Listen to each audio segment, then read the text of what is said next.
welcome to the November 7th, 2024 Fresno City Council meeting. The time is 9:10 a.m. City Clerk, will you please call the roll? Certainly.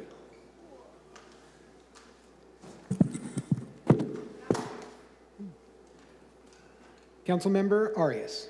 Presente. Councilmember Maxwell. Present. Councilmember Chavez. Here. Councilmember Bredefeld. Here. Councilmember Esparza. Present. Vice President Carbasi. Here. And Council President Perea. Here. We have a quorum. Thank you, City Clerk. Next is the invocation, which will be given by Pastor Ron Killian from New Covenant Community Church. That will be followed by the Pledge of Allegiance, and I will ask Councilmember Bredefeld to administer that. Will everyone please stand? We're good? Let's pray. Father, I'm reminded of your word where the Apostle Paul told Timothy, he says, I urge you, first of all, to pray for all people, ask God to help them, intercede on their behalf, and give thanks for them. Pray this way for kings and for all who are in authority so that we can live peaceful and quiet lives marked by godliness and dignity. This is good and pleases God our Savior, who wants everyone to be saved and to understand the truth. For there is one God, one mediator who can reconcile God and humanity, the man Christ Jesus. He gave his life to purchase freedom for everyone. This is the message that God gave to the world at just the right time. Father, we thank you for this morning that we come to this place. And Lord, I want to pray for all those in leadership over this great city you've made us a part of. As Paul prayed in Ephesians 1:17, I pray that the God and Father of our Lord Jesus Christ gives to us a spirit of wisdom and revelation and the knowledge of who you are, that we might know you better. And that we also, Lord, I add, might lead this great city along the path that you desire for us to go. We lift up these leaders. We lift up this time now.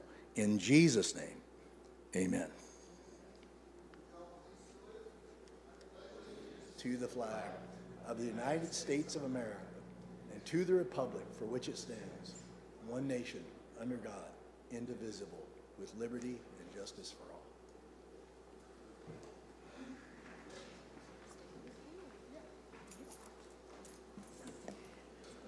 City Clerk, are there any changes or items removed from today's agenda? Yes, we do have a few changes, but first I'd like to point out that we have Spanish, Hmong, and Punjabi translators available online, and we do have some Spanish translators available in chambers, and they will let the audience know their services. Hi, good morning, everyone. My name is Jael. This is my colleague Maria. We're from Focus Interpreting, and we will be your in-house Spanish interpreters. So if you're in need of any help with interpretation services, please look towards the back of the auditorium. That's where we'll be, and we're more than happy to help you. Buenos días, mi nombre es María y mi colega Jael de Focus Interpreting, y estamos aquí para cualquiera que necesite asistencia en interpretación en español. Vamos a estar en la parte posterior del auditorio. Gracias. Thank you. And announcements. There is a separately noticed special meeting for 9 o'clock a.m. today to discuss resolution requesting the California Air Resources Board delay hearings on proposed updates to the state low-carbon fuel standard to assess fiscal impact on taxpayers. And we also have a correction to consent calendar item 2M, that is file ID 24-1370, regarding actions pertaining to the purchase of El Dorado Park. The following updates were made to the agreement to purchase the real property. Section 1.02, purchase price. The purchase price now reads $540,000, not $530,000. In addition, Section 1.03b now reads, prior to the closing, buyer shall deposit with escrow holder the remainder of the purchase price, which is $510,000, not $500,000. And that those changes were uploaded the other day and available at the front of the chamber for you.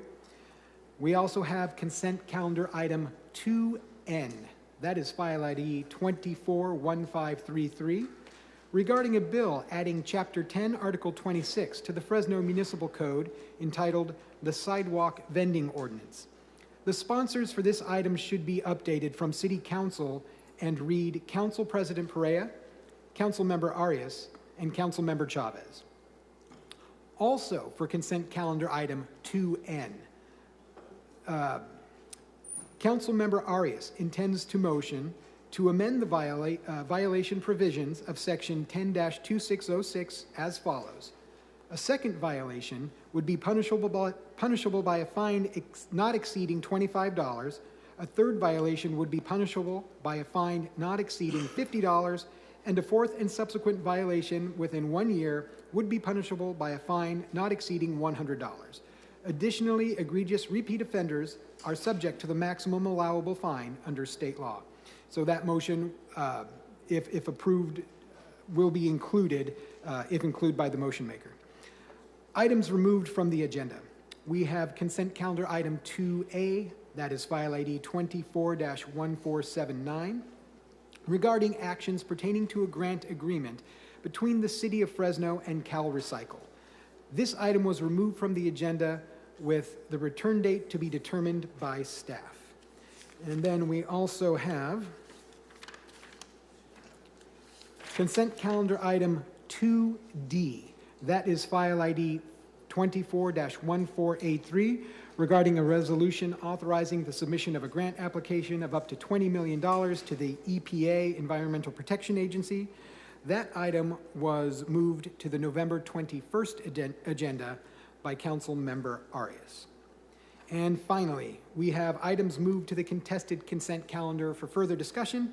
We only have one. It is file ID 24-1467, that is item 2G, regarding the approval of a 3-year consultant agreement with options for 1 2-year extension for provisional forensics toxicology testing services with Central Valley Toxicology, CVT, Inc. And that has been moved to the contested consent calendar by Councilmember Arias. I have no further changes. Thank you, City Clerk. Council members, are there any other items you wish to remove, continue, or pull from consent for discussion? Councilmember Arias? No. Councilmember Maxwell? No changes, Council President. Councilmember Chavez? No. Councilmember Butterfield? No. Councilmember Esparza? Council Vice President? None, Madam President. And I have none as well. Is there a motion to approve the agenda as amended? Council President, I'd like to make a motion to approve the agenda with the following amendments. A motion to approve the consent agenda with the amendment to item 2N as in Nancy. A motion to amend the violation provision of section 10-2606 as follows. A second violation would be punishable by a fine of not exceeding $25. A third violation would be punishable by a fine not exceeding $50. A fourth violation, subsequent violations within 1 year would be punishable by a fine not exceeding $100. Additionally, egregious repeat offenders would be subject to a maximum allowable fine under state law, as well as Section 3, subsection 2 should read, the provision shall not apply to vendors selling only fresh produce or non-prepared hot food items such as fruit cups, corn, or snow cones, or prepared items such as bread or tamales. Can I get a second? I'll second. Okay, I got a second. I heard that from Councilmember Butterfield. Any objection? Hearing none, item passes 7-0. Up next are our ceremonial presentations. First, we have the proclamation for Prematurity Awareness Month. This one is sponsored by the Office of the Mayor and City Manager. Thank you, Council President. We do have someone here from the Black Wellness and Prosperity Center. It's my honor today to be able to present this proclamation on Prematurity Awareness Month. And for those that are not aware of it, preterm is defined as delivery before 37 weeks of pregnancy. And whenever a child is born prior to that, there are a lot of complications that can be experienced with premature birth. And that unfortunately impacts folks of people of color quite often, and people of Africa who are African American. Babies who are born prematurely have increased chances of a number of physical challenges with cerebral palsy, experiencing breathing problems, developmental delay, etc. So I'm going to have someone talk about this much more than my awareness, but it is going to be our honor today to be able to recognize them for Prematurity Awareness Month. So from the Black Wellness and Prosperity Center, I'll let you have the mic. Thank you all so much. My name is Brianna Gaines Barrett, and I am the doula facilitator with Black Wellness and Prosperity Center, as well as a public health graduate student. And so I just wanted to start by expressing our gratitude for issuing this proclamation recognizing Prematurity Awareness Month. We appreciate the board, the city's council's leadership in shedding light on this critical health issue. At Black Wellness and Prosperity Center, we aim to tackle these disparities in Black maternal and child health outcomes, and we understand that a variety of factors contribute to preterm birth. While some are within our control, others require deeper exploration and concerted effort. Evidence shows that racism significantly contributes to adverse birth experiences, including preterm births affecting Black women at alarming rates. Our commitment involves addressing these root causes both at the individual and systemic level. Preterm birth affects 1 in 10 infants and is the leading cause of death before a child's first birthday in the United States, in California, and right here in Fresno. This tragic reality highlights the urgent need for both awareness and action. Furthermore, babies who are born too soon often face long-term health challenges, not only affect the families, but place a burden on our community. Alarmingly, Black families are disproportionately affected, experiencing preterm birth rates that are 50% higher than of those of other populations. So thank you all so much for this proclamation. We appreciate it. All right, thank you, Clerk. If you'd read the proclamation, please. Certainly. Whereas preterm birth, defined as delivery before 37 weeks of pregnancy, is the leading cause of infant mortality in the U.S. Fresno County's preterm birth rate is 9.9%, which is one of the highest in California and is well above the state average of 8.99%. And whereas decreasing premature birth requires addressing racial, ethnic disparities and access across federal, state, and local governments. For instance, in 2023, preterm birth among Fresno County's Black women was 14.4%, well above the 9.3% rate for white women and also above the 9.9% rate for all races. And whereas babies who are born prematurely may have an increased chance of experiencing breathing problems, feeding difficulties, cerebral palsy, developmental delay, and vision and hearing problems. And whereas doulas are trained non-medical professionals who provide pregnancy support and have been shown to reduce adverse mental and infant health outcomes among underserved communities. Culturally, congruent doula support throughout pregnancy and labor, after labor, can increase breastfeeding initiation and duration. They can also reduce preterm birth rates, low birth weight births, and other preventable infant and maternal mortality risks for women of color. And whereas more than 80% of maternal deaths are preventable, the causes of preterm births are complex and overlapping, requiring policy changes to improve individual and community health. No woman or child should die of preventable causes. Improving maternal health and eliminating racial disparities in health outcomes requires a commitment to systematic change. Now, therefore, be it resolved that we, Mayor Jerry Dyer, and members of the Fresno City Council, do hereby proclaim November 2024 to be Prematurity Awareness Month in the city of Fresno.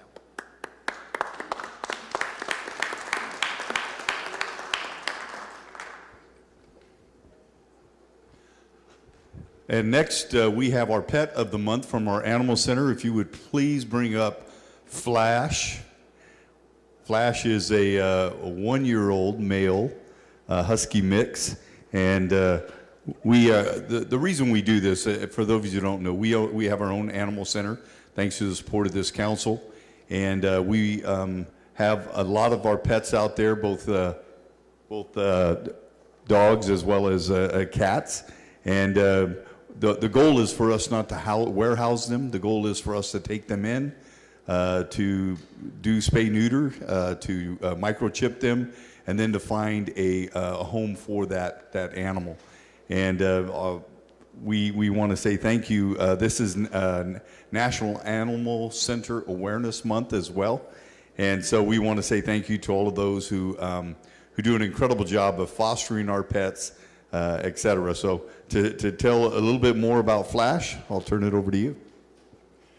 So this is Flash. He's a 1-year-old husky mix. He's personally my favorite dog in the facility right now. He's very well behaved.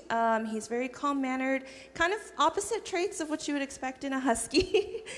He knows sit. He's very treat motivated. Here, I can give you. I'm going to give him a treat. He's very friendly, does well with other dogs. He's overall just a really good boy, and he's been at our facility for a long time. So we're hopefully looking for his forever home soon. He definitely has been looking for a while. All adoption fees are waived, and they include the spay and neuter surgery, microchip, flea and tick treatment, and their first round of vaccines. We have a couple of events coming up at the Fresno Animal Center. We encourage you to follow us on Instagram and Facebook at Fresno Animal Center. We have a spay and neuter resource fair that we will be hosting, and a rabies vaccine clinic coming up. So definitely give us a follow. And if you're interested in meeting our boy Flash or taking him out to foster or to adopt, you can visit us at 5277 East Airways Boulevard. We are open every day except Thursdays from 10 a.m. to 4 p.m. Thank you. So anyone want Flash? Okay, going once, go twice. All right. All right. Thank you very much. Thank you, Council President. Thank you, Mayor. All right, up next, we have council member reports and comments. We're going to start with Council Member Maxwell. Not a whole lot of reports today, Council President. I do want to give a shout out to my two colleagues, Councilmember Chavez and Councilmember Bredefield. You've probably seen the news. They were both successful in pulling off a victory for their supervisor seats. Gonna miss working with the both of you. We've had our ups, we've had our downs, some more than others, but I consider both of you friends. I really cherished our time working together on the City Council. I'm looking forward to seeing what you guys do at the Fresno County Board of Supervisors, because we need some people that we could work with over there when it comes to a lot of the agreements that come before our city, things that benefit both the City of Fresno and the County of Fresno. You guys worked your butts off. You guys are very sincere and dedicated to the jobs that you do, and I know you're going to take that passion over to the Hall of Records, so congratulations to both of you. Councilmember Arias. Congratulations to President-elect Trump. Congratulations to Supervisor Bredefield and Supervisor Chavez. I'm hopeful on two fronts. One, that my party will learn its lesson and focus on economic issues versus leading with social issues. And secondly, that my colleagues here will keep their words and clean up the place across the street. And that starts with ensuring more public discourse and debate on items that affect the most vulnerable in our county, that we treat our county employees, all of them, equally, not just, law enforcement, and leave those who are caring for the most vulnerable, vote by themselves. And then lastly, that we now have a group of leaders that can ensure we get a fair tax sharing agreement for the City of Fresno. I think I don't have to remind my colleagues that City of Fresno residents are also county residents, and we pay more than our fair share of taxes to County Fresno, and we get very little of it back in direct services. So it's my hope that we get a much fairer tax sharing agreement with you two on board than we have been the last several years where we've made no progress. Thank you all. Councilmember Chavez. Councilmember Bredefield. Councilmember Esparza. It's not here. Council Vice President. Yeah, briefly, without any strings, congratulations to my colleagues, Supervisors-elect Chavez and Bredefield. One thing I remember Councilman Bredefield told me when I first started was, when you win an election, it's an incredible honor, and no one can ever take that away from you. And both of you did something that's very difficult to do, and you both did it handedly. So it was earned. You deserved it. Congratulations.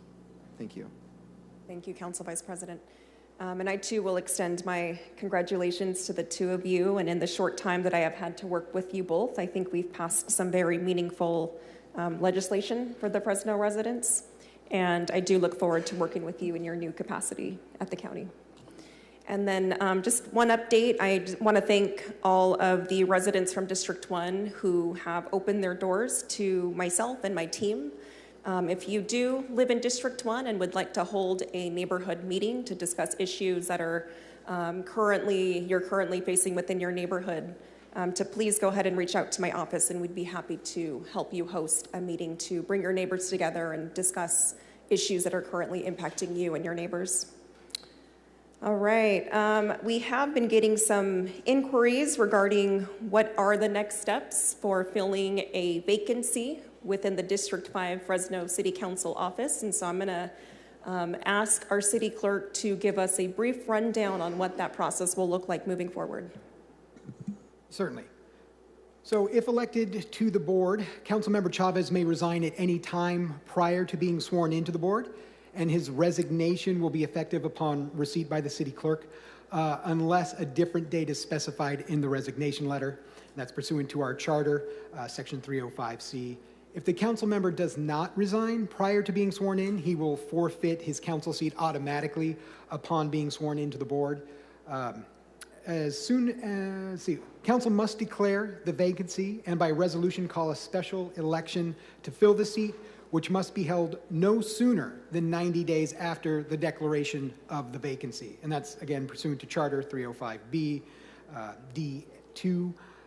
My office will publish a notice of election no later than 113 days before the election, and that's pursuant to Election Code 10220, which would place this election sometime in early May. We would not be able to appoint an interim council member because Charter Section 305D1I states that that's only allowed when there is the last year, when you're in your last year of the term.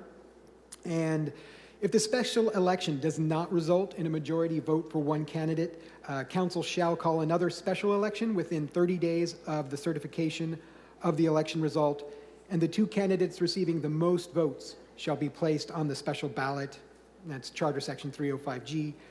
Given the timelines of the special election, the soonest the vacancy would be filled would be in May 2025, as I mentioned earlier, and council would consist of 6 members in the interim time frame. So that is the basic rundown. If there are more detailed questions, the attorney's office can assist us with that too. Oh, and this will be posted online, the clerk's website and I think the attorney's website. Thank you, City Clerk. Up next, Mayor Dyer. Thank you, Council President, and I too want to offer my congratulations to Councilmember Bredefield and Councilmember Chavez for doing something that's very difficult to do, and that is to unseat incumbents in an election. And so congratulations. I look forward to working with the two of you. I am absolutely confident that there will be an enhanced relationship between the city and the county, and with that, some benefits to the residents of Fresno City. So thank you. And just a few updates. Number one, for many, many years, we've had a significant number of unsheltered population living over in the area of Santa Clara and G Street. And Councilmember Arias has been a champion for getting that area cleaned up.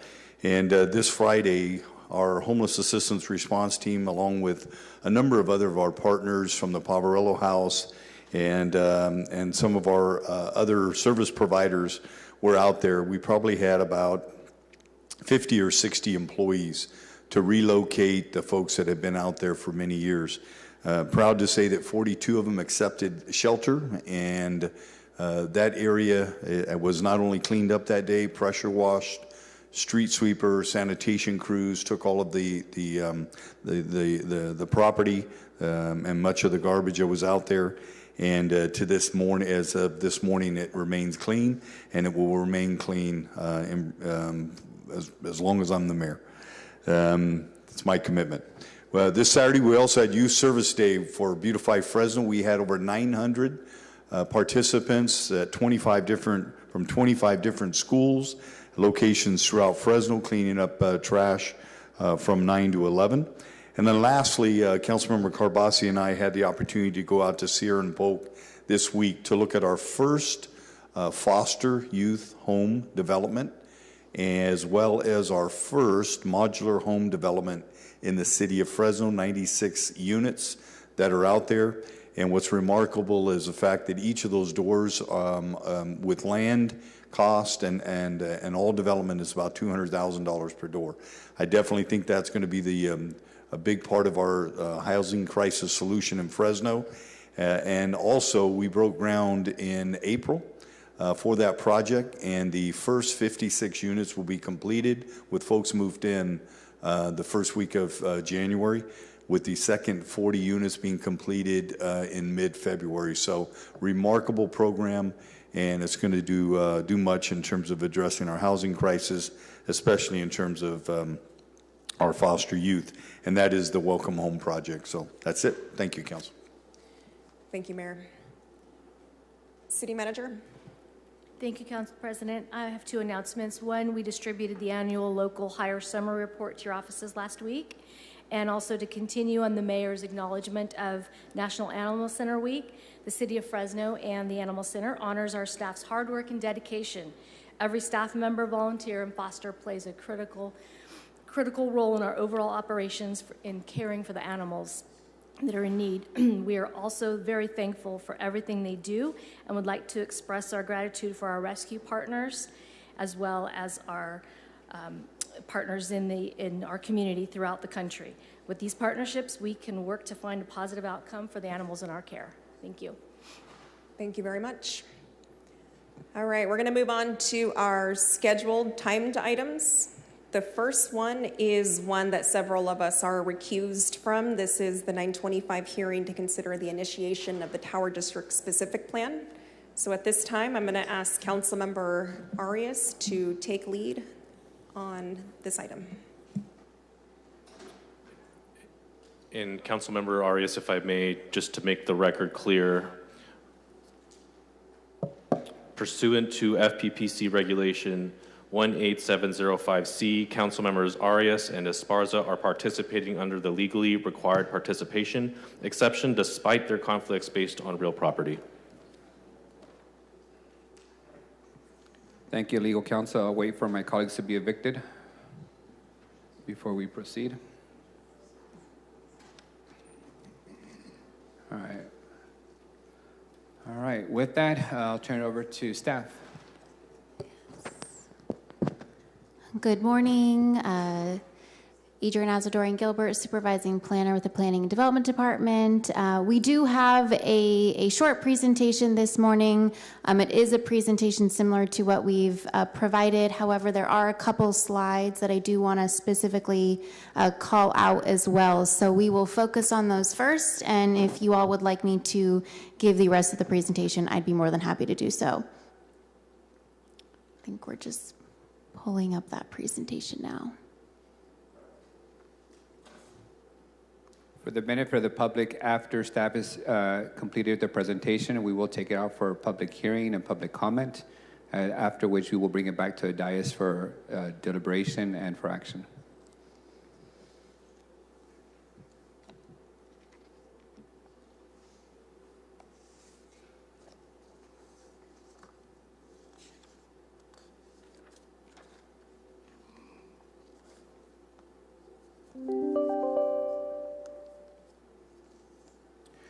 While we are pulling it up, I do want to take a moment of privilege to thank our planner and our director and the Citizens Commission committee that worked on this plan for more than a year and a half. I think we started this almost 2 years ago, and it's taken a while, but quite a bit of public hearings, public meetings, a lot of discussion.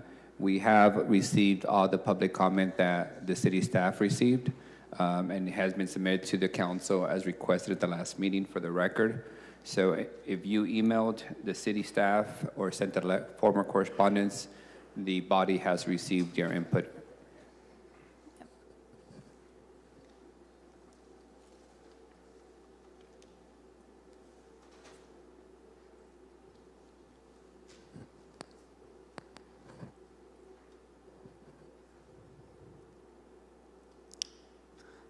All right. Again, thank you and good morning. We are here to present the Tower District specific plan for initiation this morning. Again, a couple new slides here I just wanted to touch base on and really focus on the public engagement that has gone on throughout this process. A true testament to the implementation committee, city staff as well. So implementation committee meetings did commence in January of 2022. We have been holding regular meetings typically once a month, most recently through October of 2024. We have had 40 public meetings to date, all of which, again, were public meetings. Those meetings do include subcommittee meetings as well.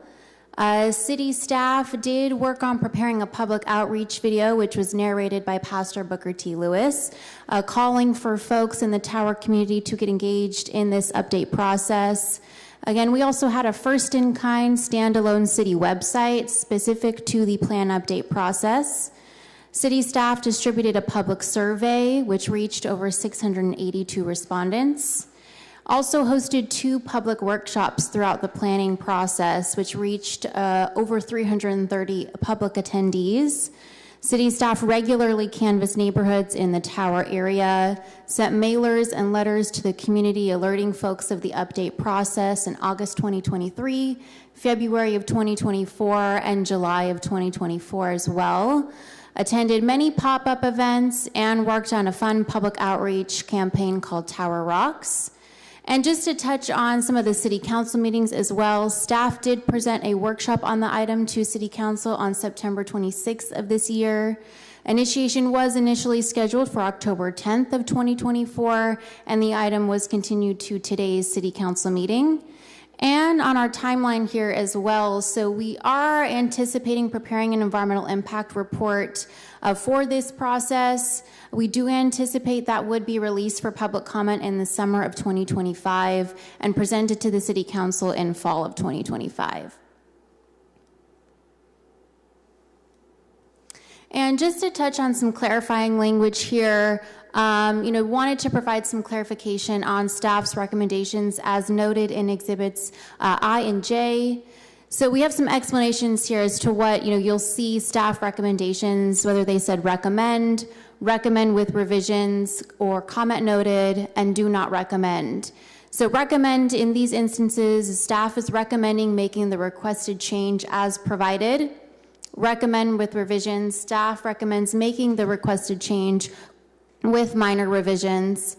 Comment noted, staff has documented the comment and changes based on the comment may be made based on further analysis. However, we do want to note here that we are recommend changing comment noted on language in comments that require further research to be determined. And as do not recommend, as staff does not recommend making the requested change. Again, my email is here on the screen for any questions in regards to the Tower District specific plan update process. Please do not hesitate to contact staff. Again, my name is Adrienne Azadorian. Email is here on the screen as well. So that concludes additional, information we wanted to touch on. I do have the rest of the presentation today if you would like me to provide that, or if not, happy to answer any questions. Thank you, staff. At this time, we'll move to public comment. First up is Brooke.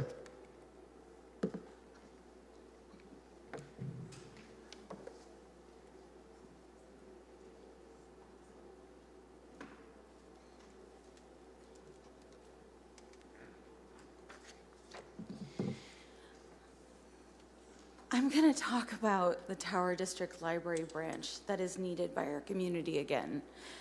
I'm going to keep talking about it.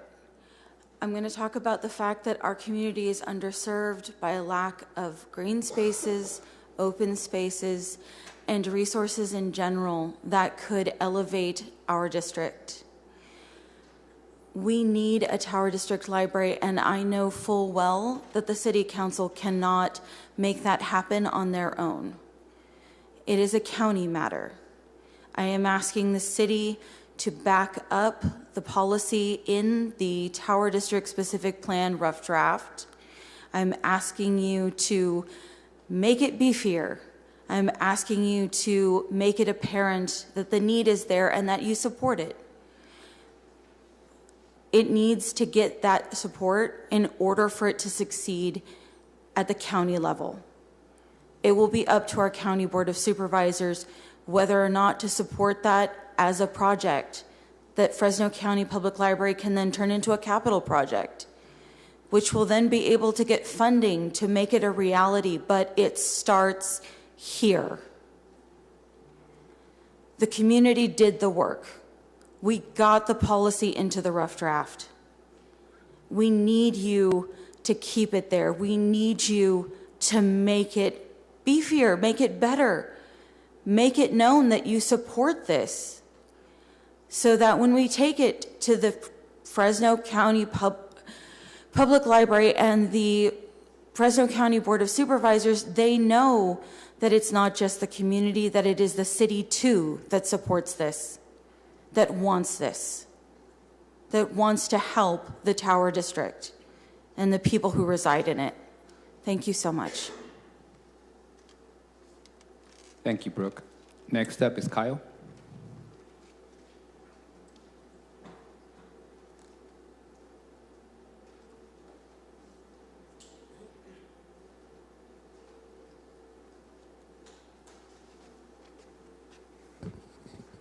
Good morning, Council. Kyle Lopez-Schmidt. I'm the Executive Director of the South Tower Community Land Trust, and I grew up in the South Tower neighborhood and have devoted my life to improving the neighborhood through efforts of architecture, community development, and organizing. And that is why we formed the South Tower Community Land Trust in the process of advocating for Broadway Parque, adding much needed park space to our neighborhood. We now are building the capacity as an organization to lead development in the neighborhood of affordable housing and other community resources.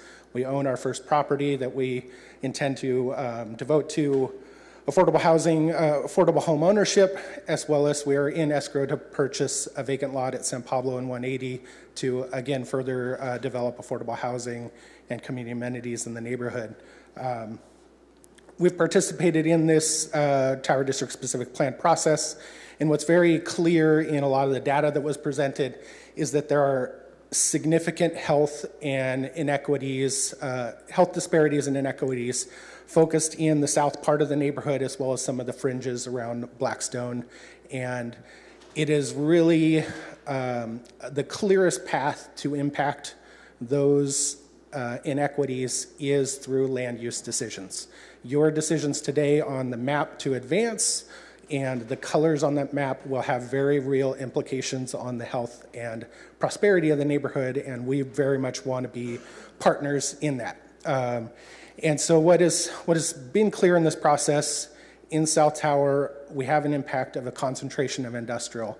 There are some really amazing local businesses that are operating in those industrial zones, but there is also 23 homes, existing homes where families live that are zoned industrial.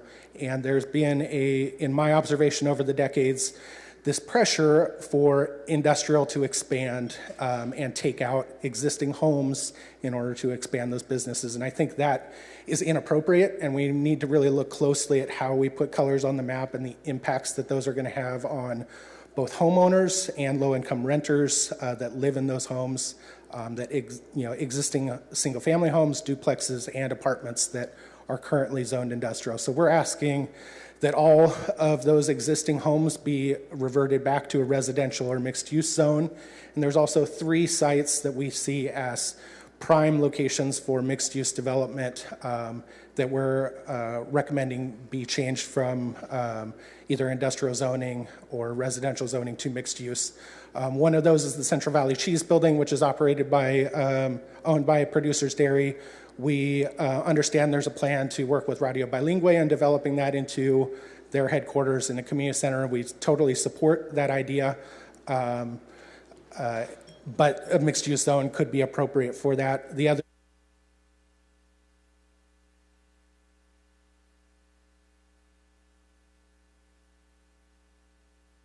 Thank you, Kyle.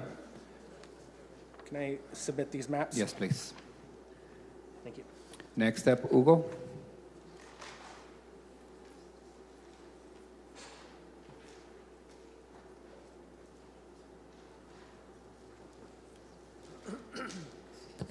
Good morning, City Council folks. My name is Hugo Morales. I'm the co-executive director of Radio Bilingüe and a co-founder of Radio Bilingüe. And I've been a resident of the Tower District now for some 45 years. My first 10 years near the corner of North Van Ness and Belmont. I'm here to request that the city not change the zoning for 450 Belmont, what is commonly known as the cheese factory. It is currently zoned as light industrial, and the zoning should stay that way. The current zoning of light industrial would allow Radio Bilingüe to build the cultural center, which has just been referred to by the prior speaker, an outdoor plaza for local community performances, our offices, and of course our broadcast studios. The current zoning will allow us to construct a monopole or a tower of 130 feet that will allow us to broadcast to Fresno and the whole San Joaquin Valley. And we're the only commercial or non-commercial FM service that reaches the entire San Joaquin Valley, proud to be based in Fresno. Radio Bilingüe also is the only public media that focuses on the low-income community. Producers, the current owners of 450 Belmont, have made it known and have signed a letter of intent to donate the acre plus of the property to Radio Bilingüe, and we thank them for it. Radio Bilingüe already has secured $3 million for this unique project, $2 from the state of California, from an initiative from Assembly Member Dr. Joaquin Orambula, and then an additional $1 million from the endowment, California endowment. Radio Bilingüe's Cultural Center is, we believe, will uplift the spirit and sense of community in the South Tower area. A cultural center has long been the dream of many in this area. Radio Bilingüe is a public media service that's trained hundreds of Fresno's youth, low-income youth, and is the only public radio that extends and literally gives the microphones to farm workers, to janitors, to teachers, doctors, along with street vendors, and we would be proud to be moving to that neighborhood. Thank you very much. Thank you. Our last speaker card that we have is Jose.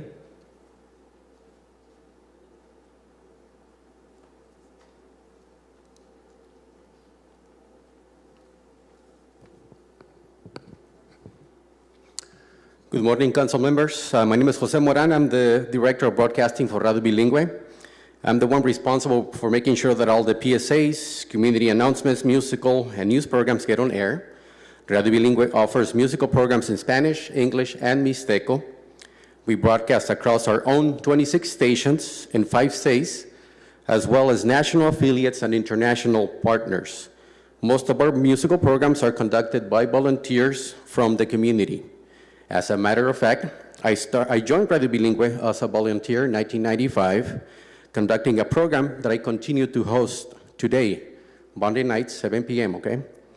I grew up around the Tower District. I played basketball and ping pong at Dickey's Park, family gatherings at Roding Park, pickup soccer games at Romaine Park. I attended and graduated from Fresno High, class of 95. I took bus number 26 to get there. I went on to Fresno City College and graduated from Fresno State a few years later. Radio Bilingüe has a long history of training youth in the city of Fresno. I'm a product of those trainings. I learned how to use equipment in the studio, the soundboard, microphones, audio editing software, and other skills that I still use every day. I'm also here to request that the city not change the zoning for the 450 East Belmont building. It's a beautiful new space that after some tender love and care, it will be what Radio Bilingüe have dreamed on for decades, a larger space in the heart of our community. Radio Bilingüe will build our proposed cultural center, where we'll train a new generation of young people and community volunteers. We'll create space for public forums and town hall meetings so community members can voice their concerns and collaborate on solutions with local leaders. This new center will be state-of-the-art, environmental friendly, to produce and broadcast our local, state, and national programs that foster local talent and storytelling and reflect the rich tapestry of our audience. Thank you for listening and your consideration. Thank you. Do we have anyone else present in the audience today that'd like to address the body? If so, please come up and identify yourself. Hi, this is Chris Johnson, Chair of the Tower District Implementation Committee. Just real quick, just wanted to say thank you again, and our work is before you. We've put a lot of time and effort into it, along with the staff and everybody, and have worked hard on it. So we're looking forward to moving this forward and continuing to get this in place and on with the next steps in the process. But thank you very much for having us today and getting this done for us and finding the money to help us with this, the environmental stuff that came before too. So thanks much. Appreciate it. Thank you again for your service and all the year you've invested of time in this. All right. With that, any other speakers? Come on up. Thank you, council members. My name is Elliot Bailey. I'm with South Tower Community Land Trust. A few things that I just want to kind of stress that my executive director hit on is just the need to understand that the residential zoning needs to get put under residential instead of industrial, and the main reason I think is we want to stress is the importance of health and what that does for the residents. And the other thing is just what we see for the Dream for Tower District at South Tower is all the benefits that it can have to the city of Fresno. And I think at South Tower we're really trying to bring different ways that we can bring that kind of livelihood back to Fresno, and Tower District seems to be the center of that. So at South Tower, we're really trying to figure out ways in which we can offer different things for the community to do besides going to a bar to drink or do things that we can see that is potentially are going to damage families as well as damage the neighborhood. So with making sure that those areas that are residential get marked use for residential, as well as bringing the offer to have mixed use properties is a way that we can do that with affordable housing, as well as making sure that small business owners have a place where they can offer their services. Thank you. Thank you. Any other speakers on this item? Seeing none, I'll bring it back to council. Questions from the body?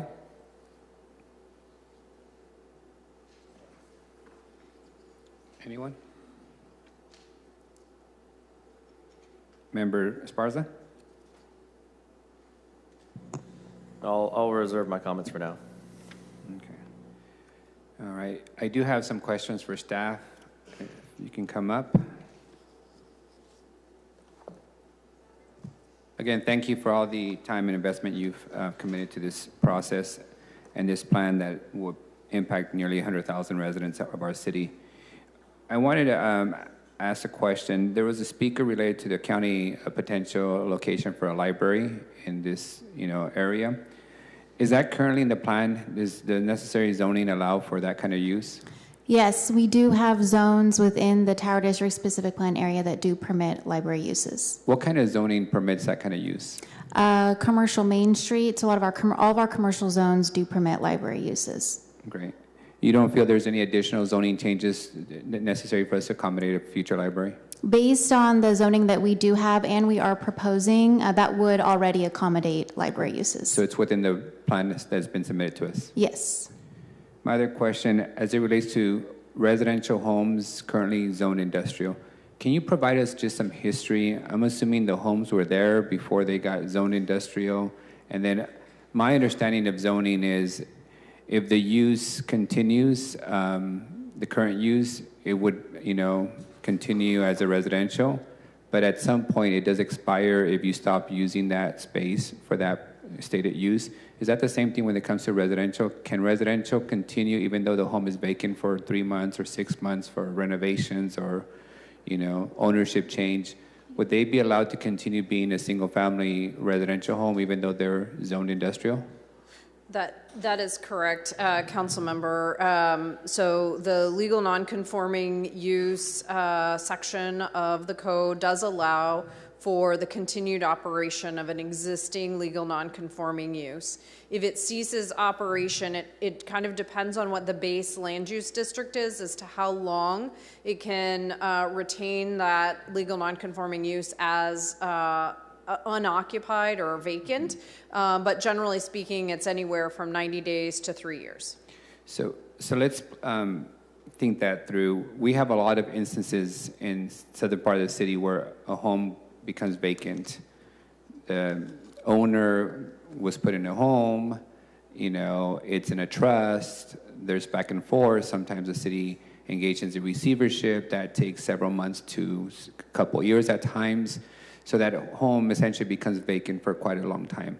In that scenario, would those homes be lost to residential use if they were vacant past that time? And would we be stuck with a home that can't be used for residential and end up being torn down as bare land? So if a use ceases to operate for a certain period of time, it loses that legal nonconformity, and then it would need to conform to whatever the new land use was that it was designated. So if a home is in a district that does not allow single-family residences after it ceases to be used as a residential use, it could be used maybe as an office or as the building doesn't have to be torn down, right? The use would need to change to what's called a conforming use, either through a CUP or a permitted use. So in the corridor that we're talking specifically about is essentially Palm across the street from Producers. There's residential homes. Vast majority are in really good condition. Some of them are owner occupied. Some of the folks I spoke to didn't know that their zoning was industrial, right?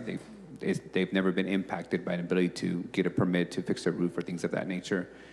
In those cases, I think some of them might even have some historical value.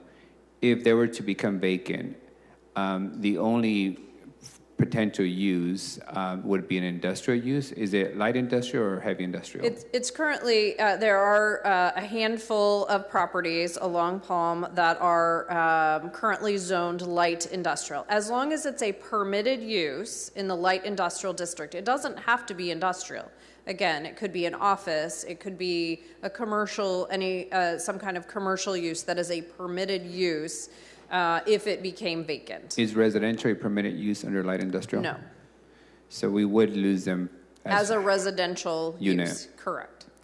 Is there any other zoning that you recommend that would allow us to retain those as residential uses if they become vacant for a length of time, and also commercial or something similar in that corridor that you recommend outside of the current light industrial?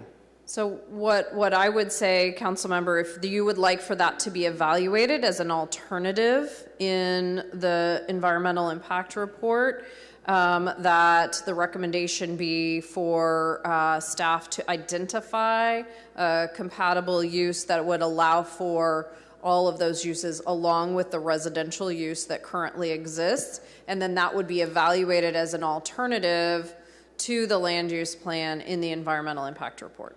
And so you'd like me to just simply request that you evaluate it versus me saying this specific designation, right? You could say a specific designation, but I would like a little caveat on that would say or comparable, right? So something similar in that vein. Yeah, I'm not a planner, so I'm not comfortable being that, specific when it comes to the zoning. I'd rather you understand the intent. There's a relatively broad range, and so then you need to look at what is surrounding it and what would not be considered spot zoning. Okay, thank you. The other question I had, the Tower Entertainment District overlay, I know there's been some conversations. This will be part of the Tower specific plan, correct? Yes, so it would accompany the specific plan. It is not necessarily attached to the specific plan. It is its own standalone overlay. Okay. All right, those are all my questions from my end. And if the body's ready, I'd like to make a motion to initiate the specific plan with some amendments. But before we go there, you want questions? No? All right. So let me make these motions. A motion to approve the plan with the following revisions. 1, to initiate the designation of the Lower Fulton Van Ness District, the area bounded by Olive, and the area bounded by Olive, Poplar, Elizabeth Van Ness as historic districts to be pursued under FMC Section 12-1610A. Motion to retain the existing residential density zoning designation for all properties located within Wilson Island, Porter Track, and Terrace Gardens districts. Motion to propose the rezoning of all the properties facing Blackstone Avenue from McKinley to Bremer Avenue, omitting portions of Susan B. Anthony Elementary Schools, which fronts Blackstone, to corridor center mixed use. Motion to direct staff to evaluate the properties on the Palm Corridor south of Belmont to 8th Street for zoning that would allow the continuation of residential use in perpetuity. And a motion to add additional park opportunity areas for studying at the following general locations: Olive and Calaveras, Echo and Thomas, Fruit and Home, Belmont and Van Ness, Poplar and Clinking. Those are my proposed changes. And additionally, for any changes or recommended revisions to the matrix attached to a specific plan to be submitted to a committee of this body for final recommendation before it's brought back for adoption. Council Member Arias, can you clarify the third one, third motion? Sure. The third motion is the current zoning for the Wilson Island, Porter Track, and Terrace. Oh, that was your second one. Ooh, the one after that. The proposed zoning would, the current proposal has higher density housing on the Blackstone corridor, which is BRT. That's the one I was asking about. Actually, yeah, so continue, go ahead. So this would bring it all the way to the end of the specific plan area, which is Bremer. So it would make all that zoning consistent, which is center mixed use, correct?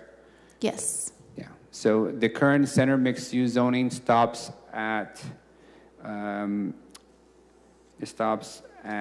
Olive.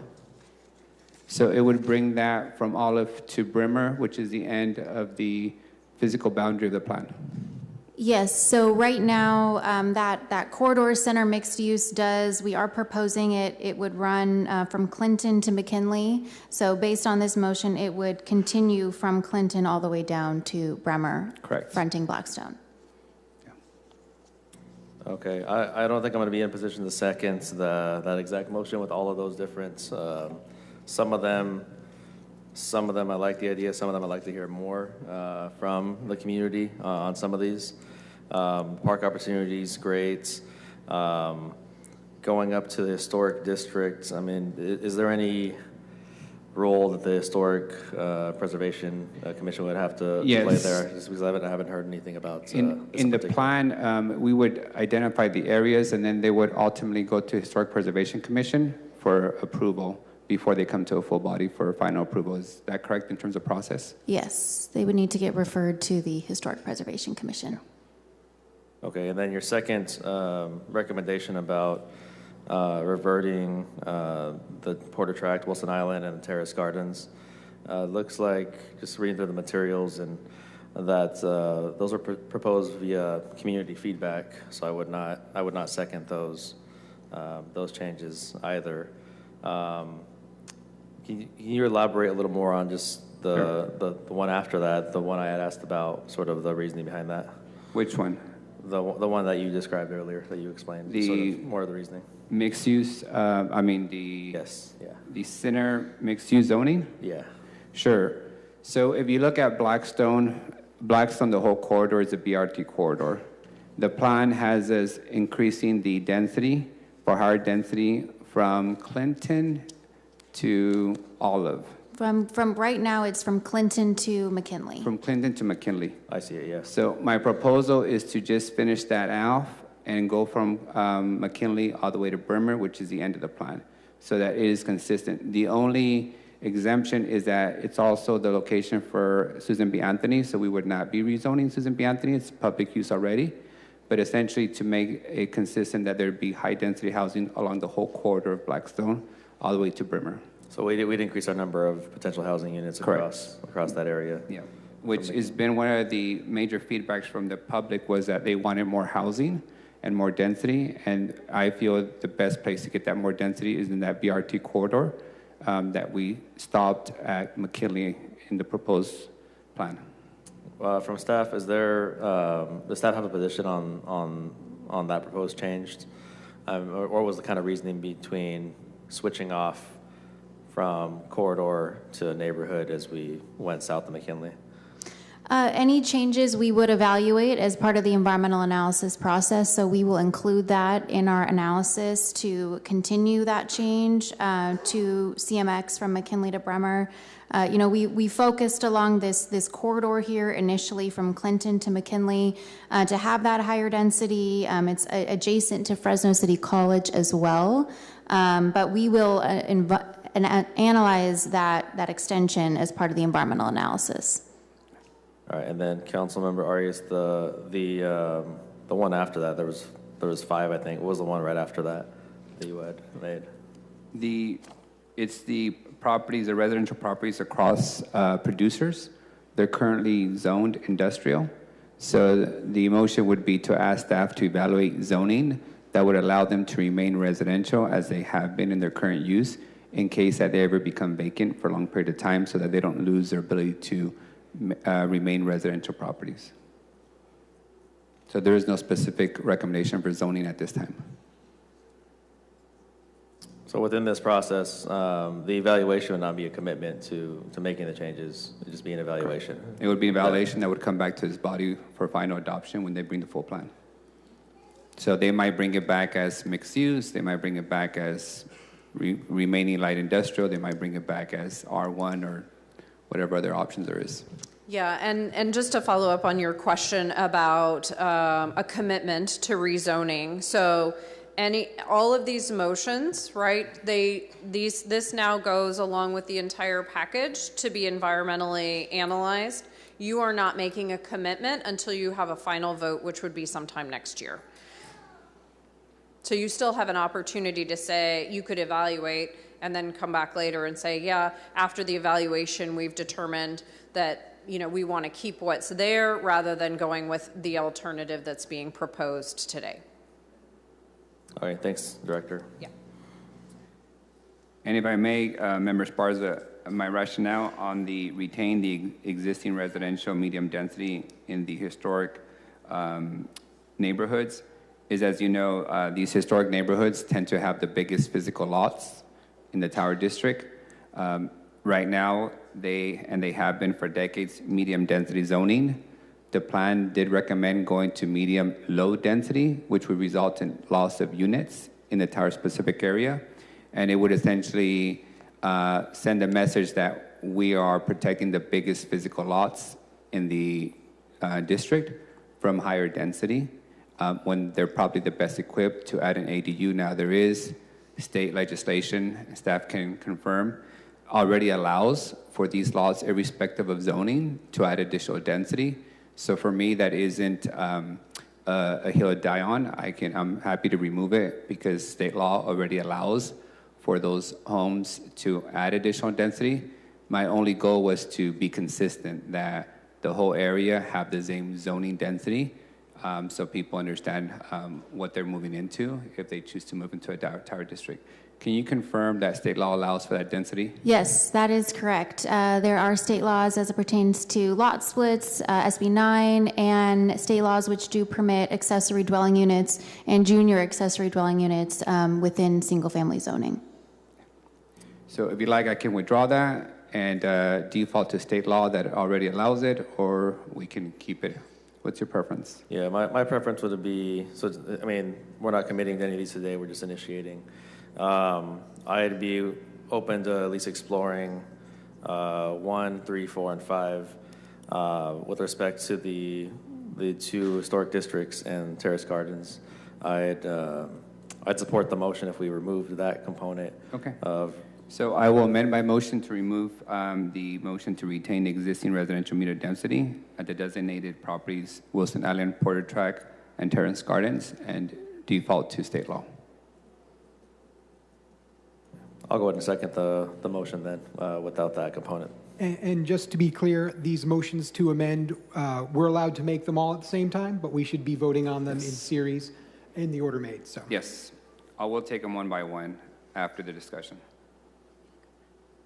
Okay. Any other changes the body would like to seek? If not, I will start making individual motions so we can take them on one by one. All right.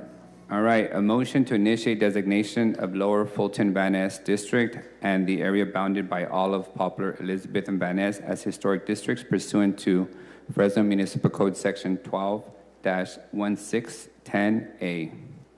Is there a second? I'll second. Any opposition?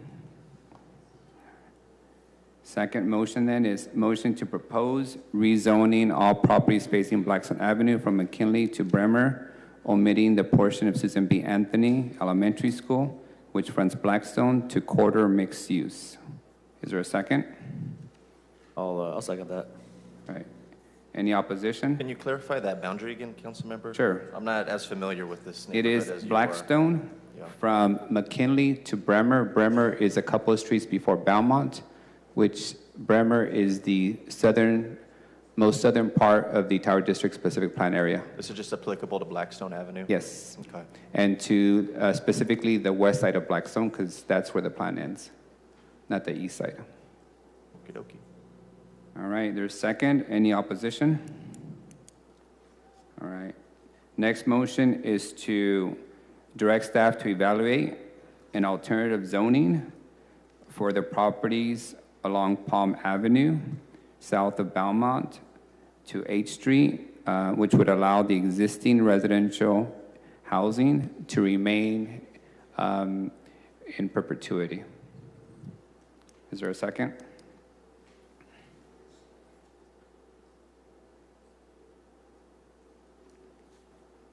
All right, if there's no second, we'll move on. Next motion is to add additional park opportunities for study at the following general areas: Olive, Calaveras, Echo Thomas, Fruit Home, Belmont Van Ness, Poplar, and King Lake. Is there a second? I'll second that. All right, any opposition? All right. The next motion is to bring forward any proposed revisions to the matrix attached to a matrix exhibit of the Tower Specific Plan to a council committee for final recommendation. Is there a second? Repeat the wording on that, please. Sure. It is direction to bring any recommended revisions to the matrix of the Tower Specific Plan for consideration and recommendation to a council committee. I agree with that. I think the proper channels we have to take is introducing legislation to form that ad hoc committee. So maybe we could work on bringing that together next council meeting. Sure. Okay. What would that look like? What would that look like exactly? In terms of? The committee? I mean, because the committee have to be made up of only members from this. Yes. Well, only 3 of us will be here next year, so I think. Somebody's off the hook. City attorney, is that consistent with your? Yeah, we're looking into whether or not a subcommittee or an ad hoc committee could consist of 2 or 3 of you. We're trying to figure out the definition of legislative body. Is it the one that's present here, or is it all 7 of you? Does that make sense? Huh? Committee of 1? You can do a committee. You can do for sure a committee of 2 at this point. Could, but let me confirm. If you could please let us know so we can start working on sponsorships for that. We're working on it right now. All right, thank you. Yep. All right. Yeah, thank you. And just so you know, I'm supportive of this provision because there's a lot of components of the matrix that have recommended revisions, approval based on evaluation and research.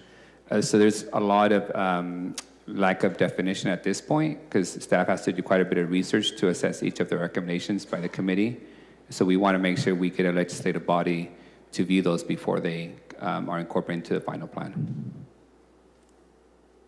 Okay. Yeah, Councilmember Arias. Yes. I did. Was taking a look at one of the attachments that came to us via public comment. I did want to make a motion to evaluate. Looks like it's 604 North San Pablo. It's the San Pablo 180 property. Wanted to see if staff would evaluate rezoning that to neighborhood mixed use, because I think right now it's proposed RS5. Do you want to make that in the form of a motion? Yeah, make a motion to have staff evaluate APN 45229134 for NMX zoning. Okay, so I'll second that. Any opposition? Nope, seeing none. All right, there's no other changes or proposed changes to the plan? I think this concludes our discussion and deliberation on this item. All final motions have been made. So we will make one master motion to approve the initiation of the plan. So I am honored to make a motion to finally initiate the tower-specific plan update and for staff to proceed forward with all the environmental studies and the reviews and bring it back forward in a few months. Is there a second? I'll second that. Been seconded. Any opposition? Seeing none. Thank you all for your participation, and we'll move on to the next item on the agenda. Once City the council Clerk, president has joined us. Yeah, I will call a 5-minute break so we can get the full body back.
next is the consent calendar. Do any council members wish to register a no vote, abstention, or recusal on any consent items? Please go ahead and punch up.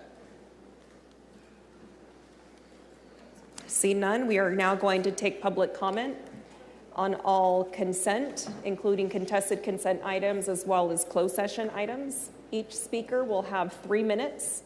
When it is your turn, please state the agenda item that you wish to speak on, and then your 3 minutes will begin. Up first, I have Teresa Rosas.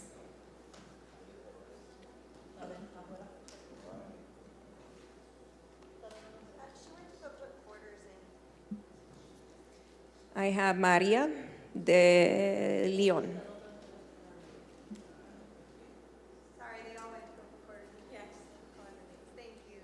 Ariana, you want to come first?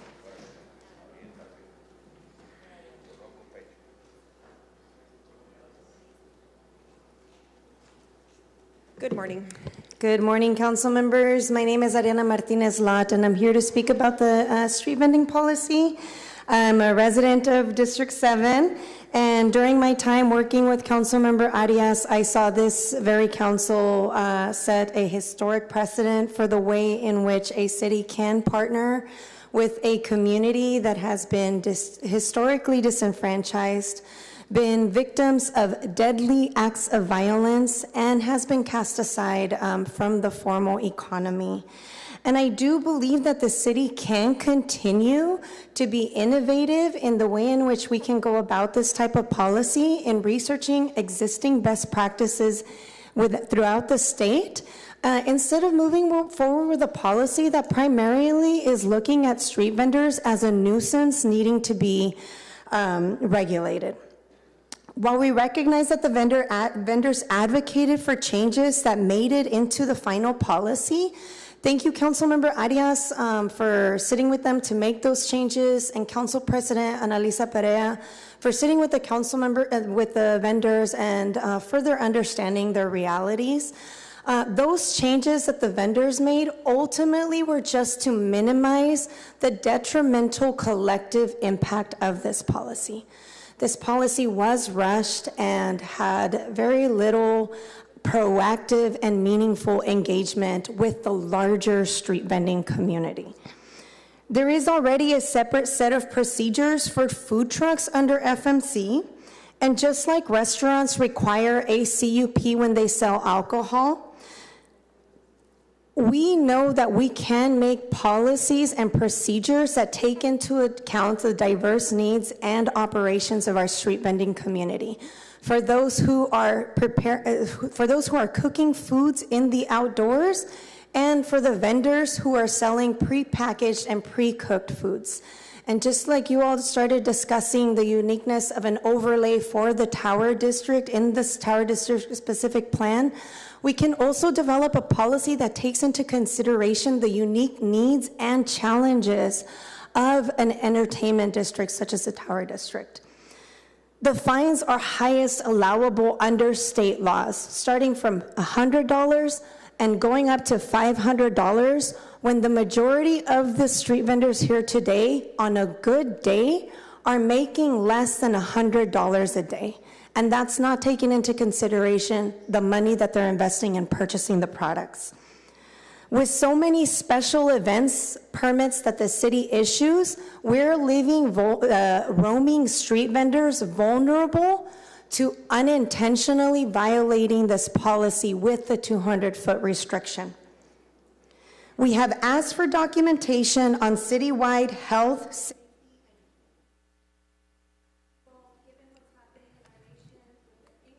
Thank you, Ariana.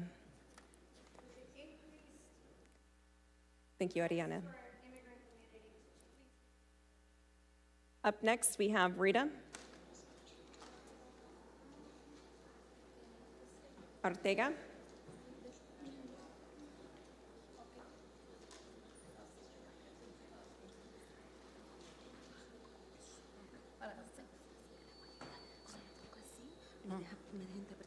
Sí. Buenos días, tiene 6 minutos. Ya. Mi nombre es Rita Arteaga, vivo en 227 North Calaveras y pues yo soy una persona de las que estamos como los que estamos aquí, vendedores ambulantes. El problema es de que pues las multas que están poniendo pues no se me hacen muy, pues para mí se me hacen difícil por el momento de que como pues, ahorita como está la situación, estamos pasando por cosas económicas y yo, sí. So Rita lives on 267 North Calaveras. She is one of the vendors, sidewalk vendors, and she does feel that, you know, the fines that are being imposed are quite challenging for them, being with all the other responsibilities that they have. ¿Cómo? Y pues yo soy viuda y tengo 2 niñas por quien salir adelante. I am a widow and I have two daughters from who, you know, I need to support and help continue on. Y yo soy pues la cabeza principal ahí en mi casa y pues se me hace pues muy difícil, ¿verdad? Como ahorita que están poniendo pues muchas reglas y pues las multas principalmente. And, you know, I am the head of the family, and it is quite difficult for me, you know, with these, you know, regulations that are being imposed as well as the fines that are being imposed. It is quite a challenge. Sí. That is all I wanted to say. Thank you. Muchas gracias. Up next is Miguel Ruiz. And for those who do require translation, I will be giving 6 minutes just so there's adequate time to translate.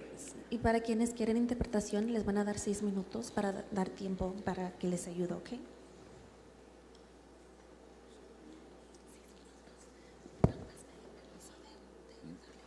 Sí. Buenos días. Buenos días, soy Miguel Ruiz. Good morning, my name is Miguel Ruiz. Soy parte de la Asociación de Vendedores Ambulantes que están aquí presentes, mis compañeros. Venimos pues a pedir que si nos pueden apoyar en la ordenanza que ustedes pues, que están a punto de imponer, que a nosotros nos perjudica bastante. So yes, I am with the Association of Sidewalk Vendors. I am here to ask for your support on the ordinance that you will be imposing. De la manera que pues nos perjudica es que pues son muchas reglas que están poniendo para nosotros los vendedores y se nos hace muy difícil para pues, como las van a pasar, nosotros es muy complicado ya todo eso. It is very challenging for us, and the reason for that is all these regulations that are being imposed really do challenge us in our work, and we are asking for that support.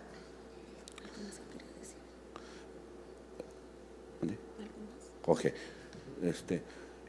Por eso les venimos a pedir que reconsideren algunas de las reglas que van a poner, porque realmente nos perjudica a todos y yo pienso que están las reglas más fuertes que antes ahora, que ahora nos están dando la oportunidad de sacar nuestros permisos de la ciudad y del condado, pero hay reglas que sí nos están perjudicando de las nuevas ordenanzas que van a imponer. So we are asking that you reconsider some of the regulations because they are imposing quite a challenge on us. I know that we do now have the opportunity to have permits here with the county and the city, but we are asking, you know, for the help in reconsidering some of the regulations because they do prove to be quite a challenge for us in our work. Soy un vendedor que ya tiene bastantes años trabajando en esto de ambulante, ya tengo más de 20 años. I have been working more than 20 years now as a sidewalk vendor. Y hemos sufrido, pues todos, como yo, hemos sufrido bastantes cosas de las personas negativas que nos han golpeado, nos han sacado armas de fuego y pues mucho peligro que corremos todos en la calle trabajando y por eso venimos a pedirles que reconsideren algunas de las peticiones que les pedimos a ustedes de la ordenanza que van a imponer. Yeah, and we all are facing these challenges together. We are oftentimes in danger. We you know, have been physically aggravated. We have been there has been firearms held out on us, and it is quite dangerous for us as well. And we do ask that, since it is quite a challenge for us all, that you please reconsider some of the regulations that are being imposed. Porque lo único es que salimos nosotros a trabajar es para sacar el pan de cada día para nuestras familias, y aparte las multas que van a imponer son muy fuertes para todos nosotros. And the reason why we go out to work every day is so we can support our families, and the fines that are being imposed on us are very, very difficult. Y pues por eso estamos pidiendo a todos los concejales, humildemente de nuestro corazón, que también salga de su corazón de ustedes, que reconsideren algunas de las ordenanzas negativas para nosotros y que nos van a perjudicar.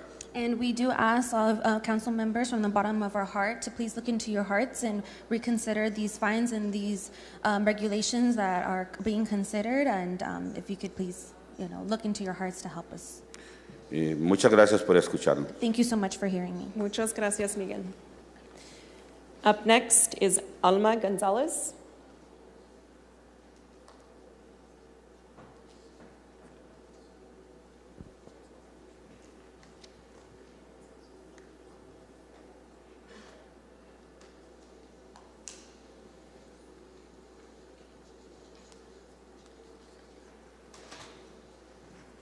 Buenos días. Buenos días y buenos días a cada uno. La verdad, ando muy nerviosa. No sé hablar mucho delante de la gente. Ay, disculpen. Good morning, everyone. Honestly, I'm very nervous. I don't really know how to talk in front of people. Pero lo que me hace venir a hablar aquí es por todos mis compañeros y por mí misma, y voy a hablar un poco de mi experiencia.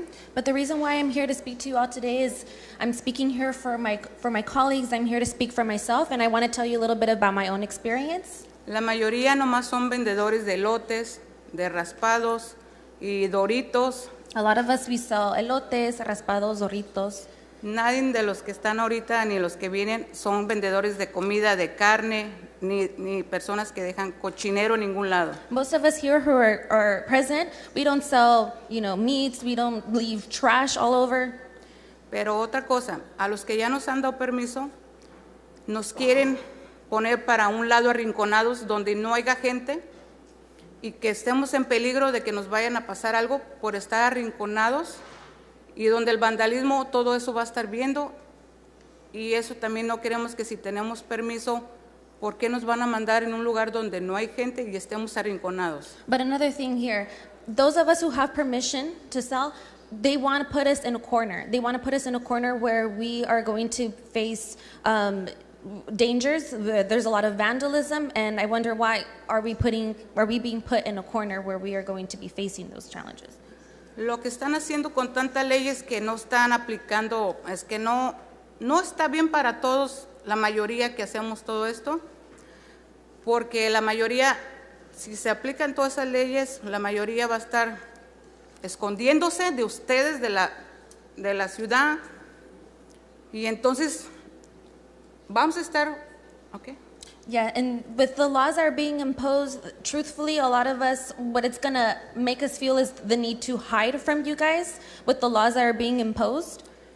Y vamos a estar arrinconados, y la gente que anda robando o anda haciendo daño nos va a ver débiles, nos va a ver asustados, con miedo, y más nos van a poder hacer un daño a nuestra persona.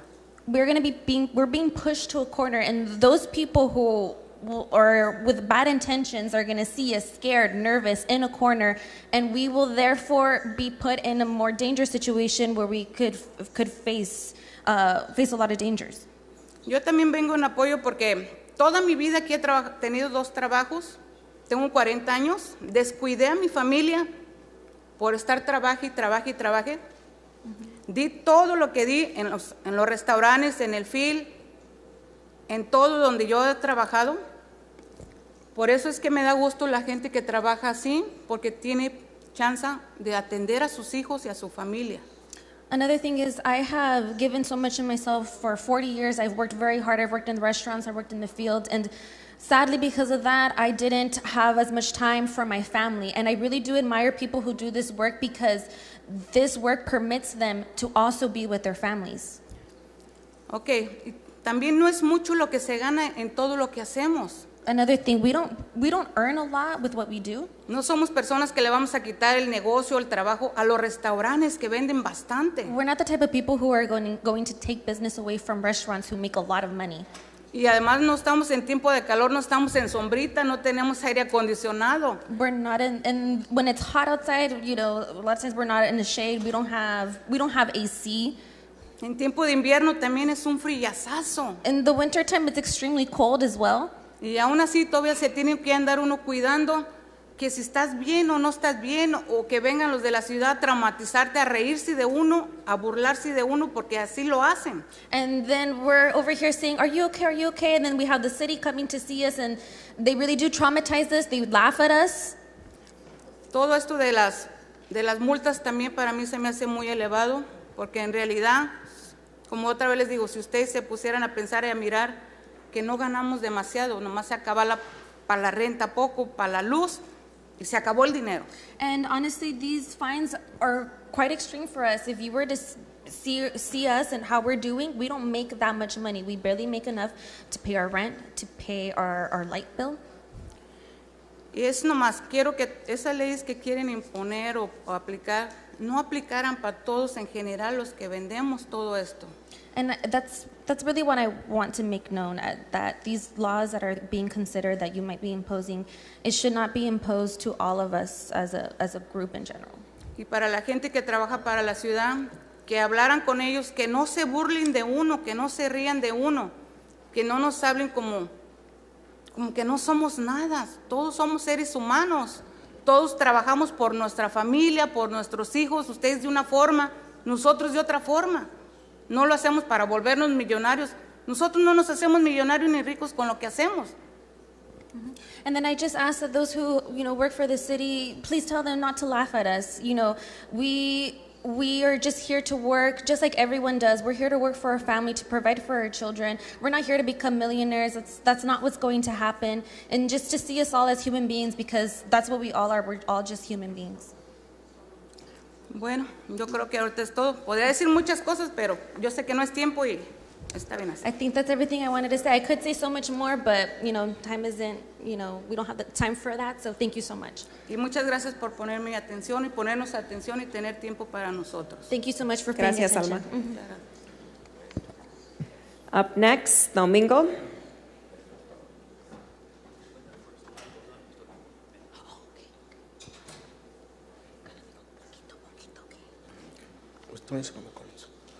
Buenos días. Buenos días a todos aquí presentes. Mi nombre es Domingo María Mota. Vivo en el 3635 East Illinois, aquí en esta bella ciudad de Fresno. Good morning, everyone. My name is Domingo María Mota. María Mota. I live on 36-3 East Illinois, here in the beautiful city of Fresno. El motivo de lo que estoy aquí, vengo en representación y vengo con todos mis compañeros atrás de mí. Pertenezco a un grupo de comerciantes ambulantes. The reason why I'm here representing, as well as all of my colleagues that you see, we are part of an association of mobile vendors. Yo me gano la vida en un carrito vendiendo sodas, jugos y hot dogs. I live my life by a cart selling sodas, juice, hot dogs. Aquí he pagado mis impuestos durante varios años aquí. I have paid my taxes here for many years. Quisiera pedirles que por favor se pusieran la mano en el corazón y las leyes que están tratando de imponer no sean tan duras contra nosotros. I ask you please to put your hands over your hearts and think about the laws that you're trying to impose, to please not make them so challenging, so hard on us. Nosotros el trabajo que ejercemos no es un trabajo que le hagamos un daño a cualquiera. The type of work we do isn't the type of work that is to cause harm to anyone. Al contrario, se nos debería de reconocer como algo típico mexicano, como algo que durante muchos años la venta ha sido. As a matter of fact, we should see us as a typical Mexican sales, what we have been doing for so many years. Lo que nosotros hacemos es un patrimonio cultural de sabores y colores, en el cual hay elotes, hay churros, cualquier cosa que cualquiera de ustedes le pueden comprar a sus hijos en la escuela o algo. Es algo sencillo, que no cuesta mucho, que es barato y que cualquiera lo tiene en su bolsa. Is what we sell is something cultural. We sell elotes, we sell churros. This is something cultural representation for us. It's nothing expensive. It's something you can buy for your children, something you could see outside of a school and purchase. Pues es lo que les puedo decir, que por favor nos ayuden a nosotros los vendedores. Ando un poco nervioso porque no tengo experiencia en hablar, pero estoy tratando de sacar lo más que puedo de mí. Ando tan nervioso, temblando, pero es lo que quisiera decirles de todo corazón, que sean un poco más benévolos contra nosotros, ya que nosotros no le causamos un mal a nadie. Son negocios pequeños, nada más para ir sobreviviendo. En esta vida ningún comerciante se hace rico ni millonario vendiendo sodas, jugos, un carrito de churros, un carrito de elotes, qué sé yo, cualquier cosa que se antoja en cualquier momento, en un parque, en una escuela. Okay. And you know, I just ask that you, sorry, that was a lot. I just ask that you look to see us. We are a small business here. We're not here to become millionaires. It's really, you don't get that far doing what we do. We just ask that you see us as who we are. We are just a small business. We're here to sell food, to sell elotes, to sell churros, and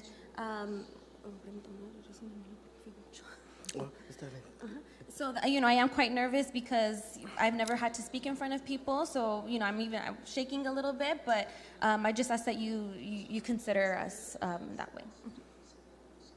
Muchas gracias por escucharme y espero que lo tomen en cuenta. Thank you so much for Dios los listening. bendiga a todos y muchas gracias. Thank you so much for listening to me. I really hope you take that into consideration. God bless you all. Gracias, Domingo. Martha Alvarado.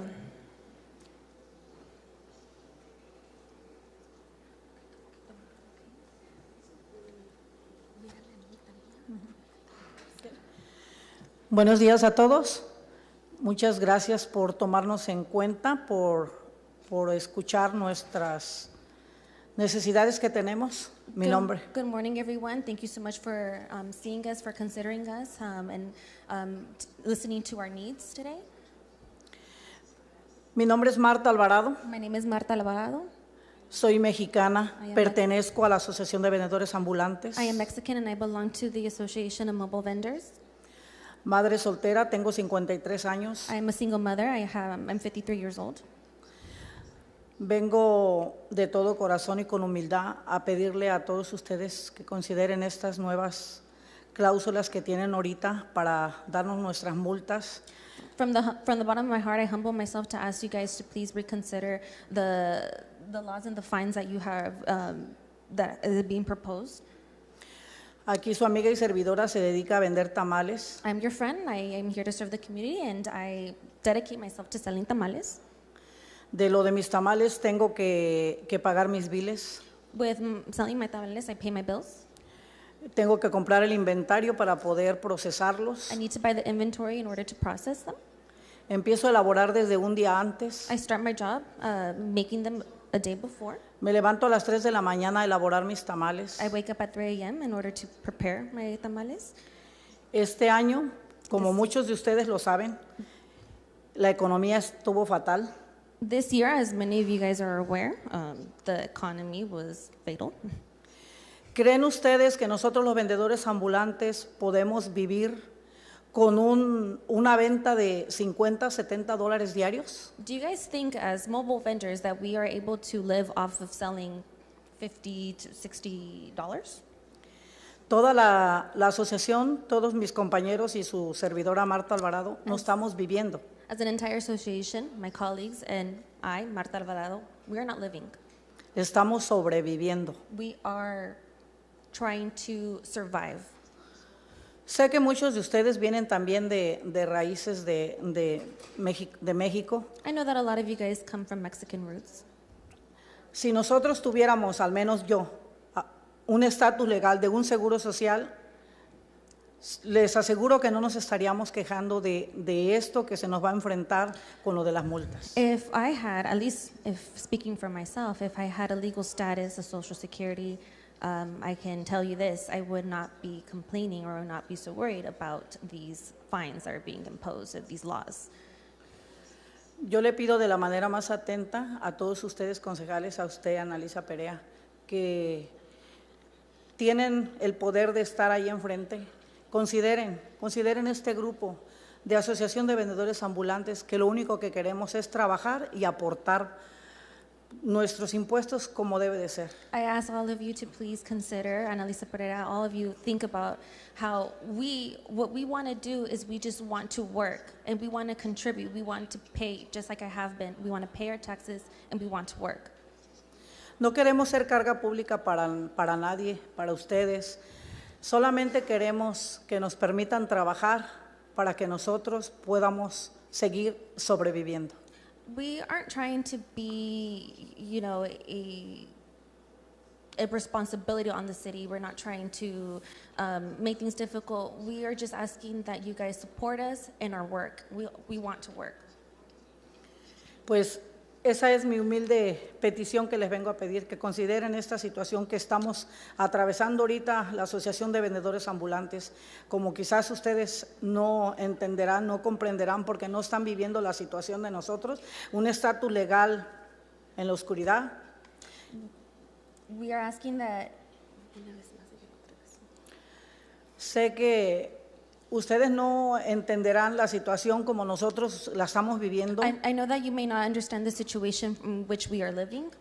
Porque estamos en un estatus legal bajo la sombra. Because we are hiding in the shadows with our legal status. Y ahorita con el estrés de que las ventas están por el suelo y tener que pagar las multas. With the stress that we are feeling with our sales being low to the ground and having to pay these fines.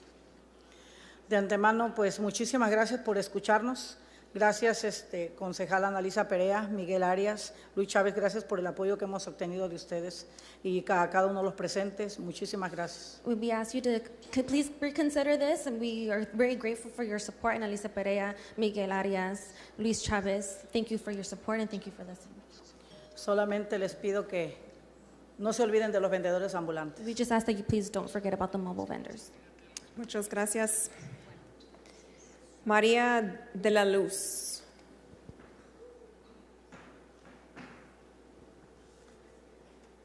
María.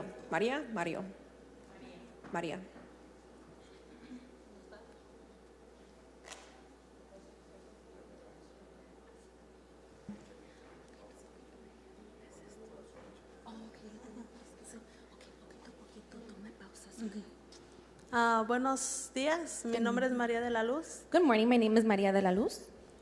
Y pues vengo de la Asociación de Vendedoras Ambulantes. I'm here with the Association of Mobile Vendors.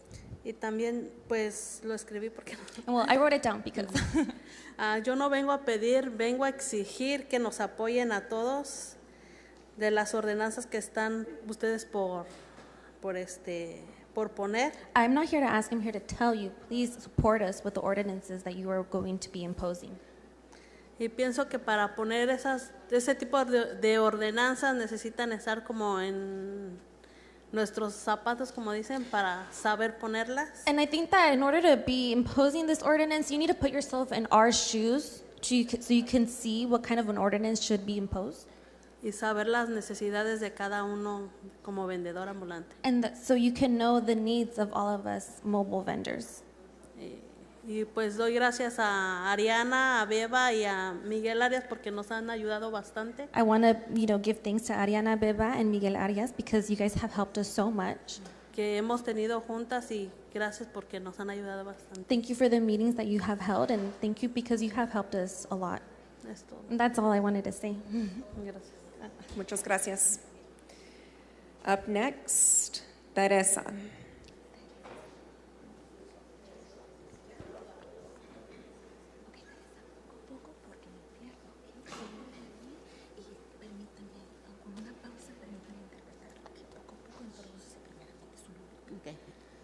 Buenos días, mi nombre es Teresa. Good morning, my name is Teresa.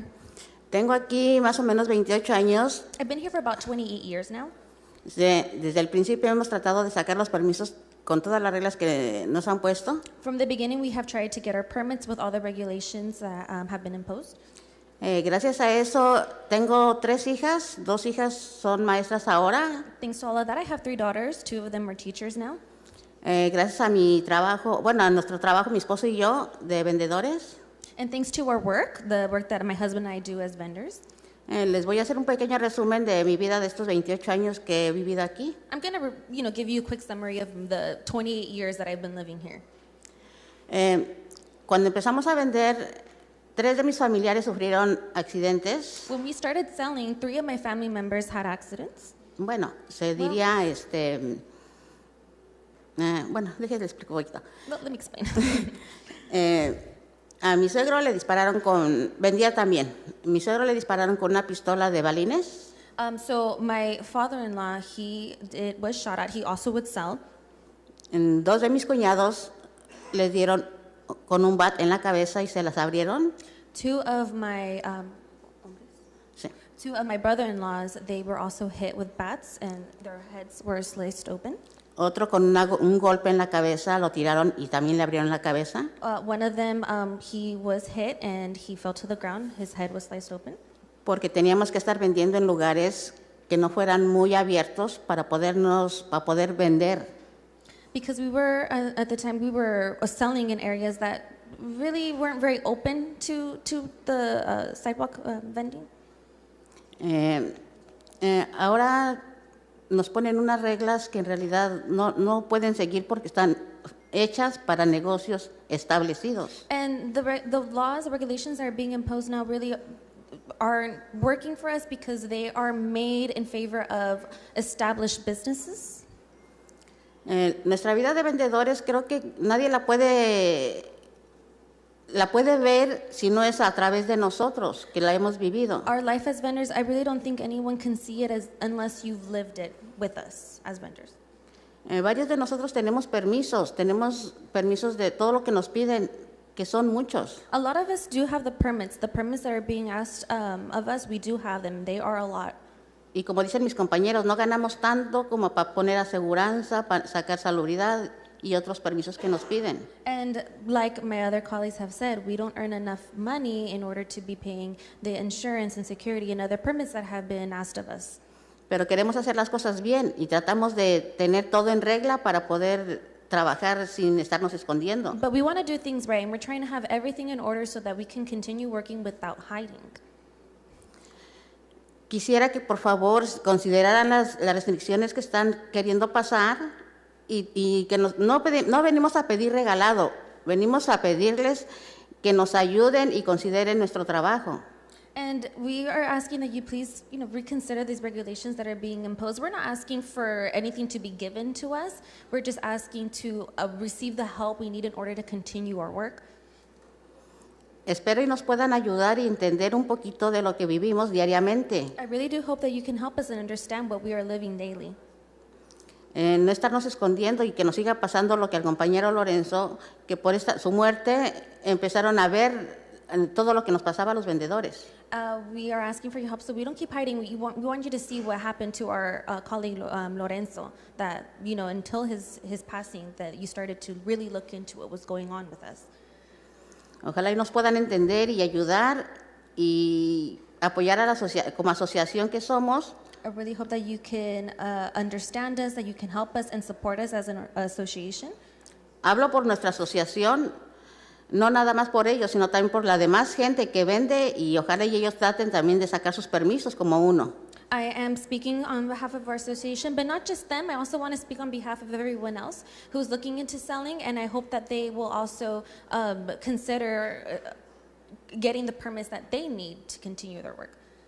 Espero que no sigan pasando tantas injusticias con nosotros, tanto como con la policía, que a veces dicen que tengamos confianza, pero a veces nos tenemos que esconder de ellos porque nos echan la culpa por estar en lugares que no debemos de vender, según ellos. And I do hope that you look towards us and consider our needs, even like the police from whom we oftentimes feel we have to hide from because they do not support us, they do scare us. A mí una vez me asaltaron embarazada y el policía me dijo, es que no pases por aquí, mejor vete por allá. Entonces ni siquiera me hizo mi reporte ni nada, simplemente fue lo que me dijo. We do often, as she has said, we do feel the need to hide. And one time that when I was pregnant, one of the officers did tell me, don't sell here, sell over there. He didn't find me that time. les doy las gracias por haberme escuchado y ojalá y nos apoyen y consideren todas las reglas que quieren pasar. Thank you so much for hearing me. I really do hope that we can receive your support and you consider all the regulations or ordinances that you are considering. Gracias. Muchas gracias. Okay, our next speaker will be Teresa Rosas.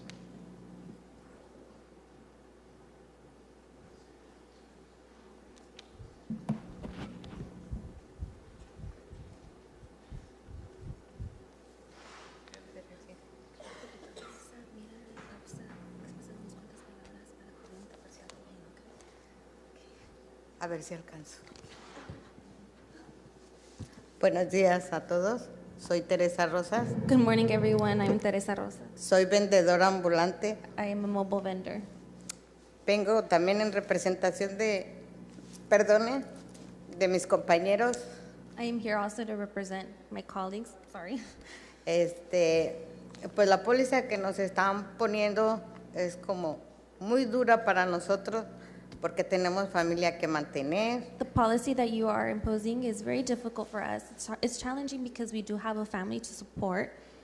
Familia aquí en Estados Unidos y en México que depende de nosotros. We have family here in the United States as well as in Mexico who are depending on us. Digo desgraciadamente porque yo he perdido 5 de mis familias. And sadly, I have lost 5 of my family members. Porque no somos indocumentados y no podemos ir. Entonces nosotros aquí, pues ellos dependen de nosotros para poder sobrevivir y también. It's sadly because I am undocumented and I couldn't go, and they do depend on us to survive. Pues gracias a ustedes que nos están haciendo salir de las sombras porque nosotros estábamos en las sombras. Thanks to you guys, you're helping us come out of the shadows because we were hiding in the shadows.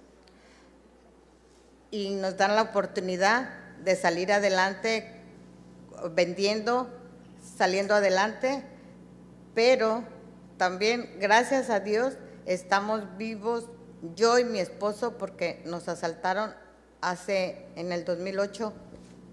And thank you guys because you are helping us to move along and continue. And sadly, my husband and I, we were assaulted in 2008. Y hace 2 meses también nos volvieron a asaltar allí en el parque, en el Pilibus. En el Pilibus Park. Also in Pilibus Park.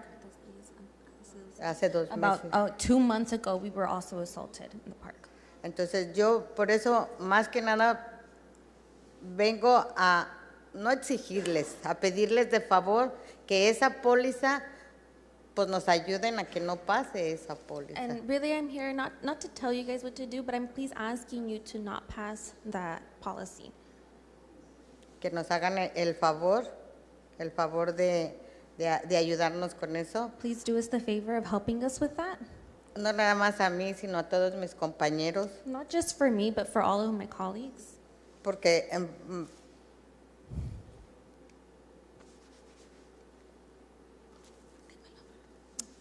por ello tenemos que salir adelante si ellos nos hacen esa póliza. Because with your guys' help, we can move on, we can move forward if you help us with this policy. Con esto les doy las gracias. Si nos ayudan también las multas, pues van a ser muy, muy altas las multas. Pues yo hay veces que vendo $2, $3 y pues que no se nos vamos a la casa porque pues gracias a Dios es lo que Dios nos da. And we ask that you please also help us with the fines because the fines are quite high for us. And there's days where all I make is $2, $3 and I take $2, $3 home. I am grateful to God for what we have, but we do ask for your support. Sí, porque en tiempos de fríos, en tiempos de calor, ahí tenemos que estar. Because whether it's hot outside, whether it's cold, we need to be there. Es todo. That's all. Gracias. Muchas gracias. Up next, Genoveva Islas.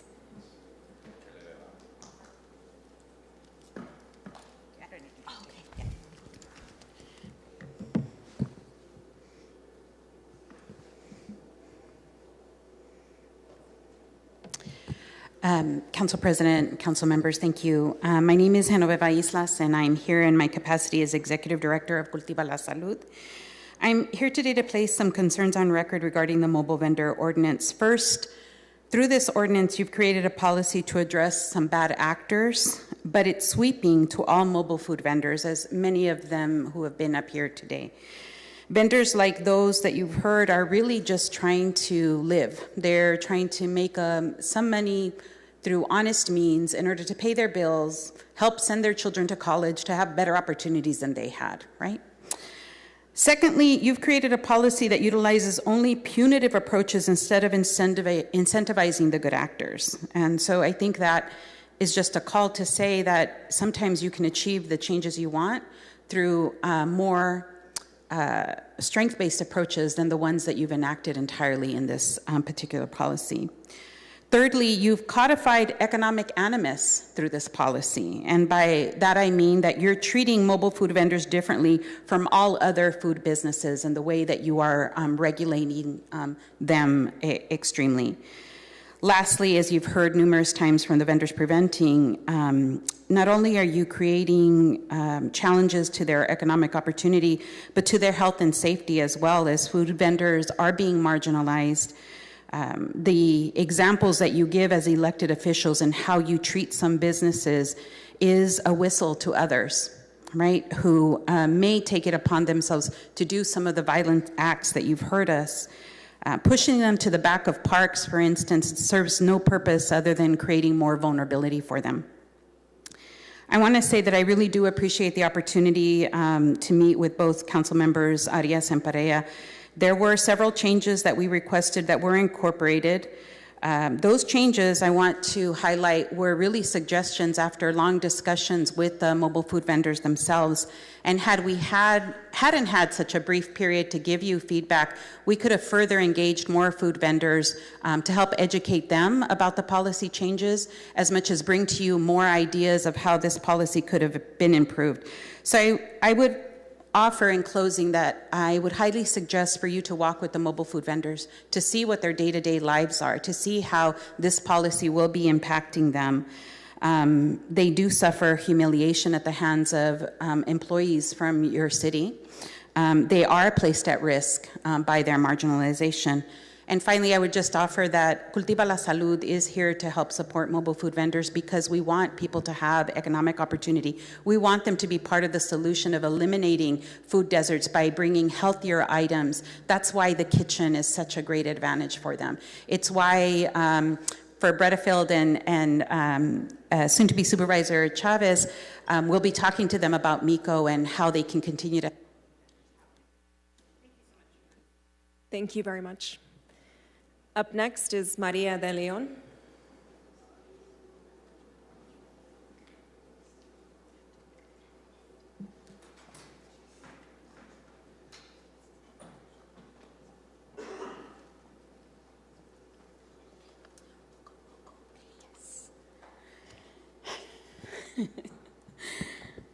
Buenos días. Mi nombre es María de León. Good morning, my name is Mariana de León. María de León, sorry.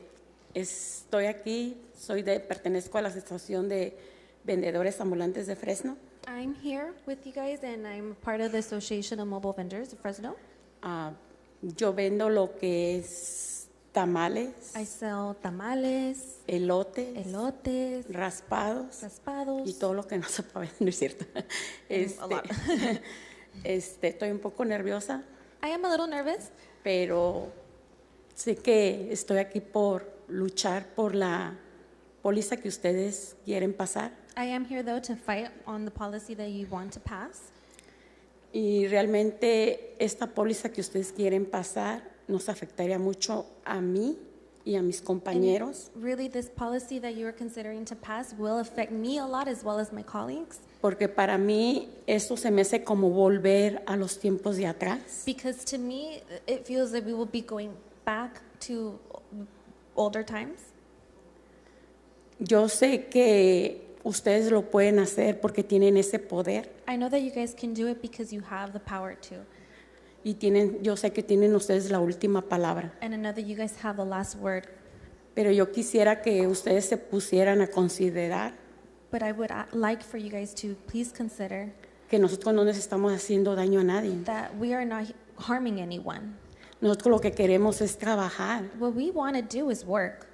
Nos estamos educando We are educating ourselves para hacer las cosas derechamente como ustedes las piden. so we can do things the right way, just as you are asking for us to. Y también nos estamos educando para traer más nutrición. We are also educating ourselves to provide better nutrition. Ahorita las ventas, como todos mis compañeros los estoy escuchando, sí están muy bajas.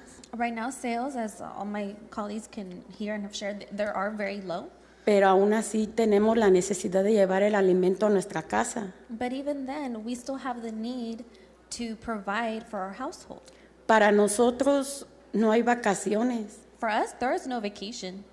Nosotros no trabajamos en una oficina donde hay aire acondicionado o calentón. We don't work in an office where we have AC or where we have a heater. Nosotros tenemos que salir a trabajar así. We have to go out and work just as it is. Nosotros no tenemos un sueldo. We don't have a salary. Nosotros si no trabajamos, sé que no podemos pagar nuestros biles. For us, if we don't work, we won't be able to pay our bills. Entonces, yo estoy aquí para pedirles, por favor, que se pongan en los zapatos de cada uno de mis compañeros de nosotros. So I'm here to ask you guys, please put yourselves in our shoes, in every one of my colleagues' shoes. Si ustedes se pusieran, aunque sea un día, los zapatos de nosotros y vieran el cansancio que es poder ir a trabajar, créanme que ustedes renunciarían. If you guys could just go out for one day, put yourselves in our shoes and do our work, and how tiring it is to do our job, I promise you, you're going to quit. Pero aún así seguimos en la lucha. But even then, we keep fighting forward. Y no nos vamos a dar por vencidos. And we're not going to give up. Y pues yo les quiero pedir, And I want to ask you guys, de verdad que nos tomen a consideración. please consider us. Nosotros no le estamos quitando clientela a nadie más, We're not taking anyone's clients away, porque al último el cliente es el que decide a dónde ir. because at the end of the day, it's the client who's going to choose where they're going Puede to ir go. a un restaurante lujoso, They can go to a fancy restaurant. puede ir con nosotros que somos vendedores ambulantes. They can come to us as mobile vendors. La última palabra la tiene el cliente. In the end, the client has the last word. Podemos tener el restaurante más lujoso, We could have the fanciest restaurant, pero el cliente es el cliente y él decide a dónde ir. but the client's the client, and they're going to decide where they want to go. Entonces, yo sí les pido de verdad que consideren la póliza, So I please ask you, consider this policy. porque ustedes nos hicieron confiar nuevamente en ustedes, nos dieron esa confianza. Because you made us trust you guys again. You gave us that trust. Y entonces con esta póliza, ¿qué está pasando con la confianza que ustedes mismos nos brindaron y ustedes mismos nos abrieron la puerta? And now, moving on with this policy, given the trust you gave us, you guys opened the doors for us. No esperen a que pase otro accidente como al compañero Lorenzo para que ustedes puedan volver a accionar. Please don't wait for another accident to happen, such as it happened to our colleague Lorenzo, for you guys to act again. Todos estamos expuestos a cualquier asalto, a cualquier peligro, aún ustedes, We all expose ourselves to assault. We all expose ourselves to dangers, even you guys. pero con la diferencia que nosotros no tenemos seguridad. But the difference is that we don't have any security.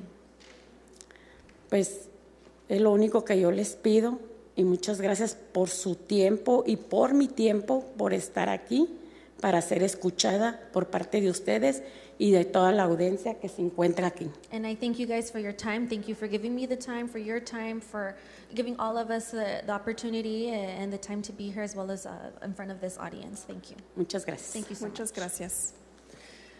Up next, Rita Arteaga. Oh, left. They left. Oh, they already went. Up next, Marcelo Chavez.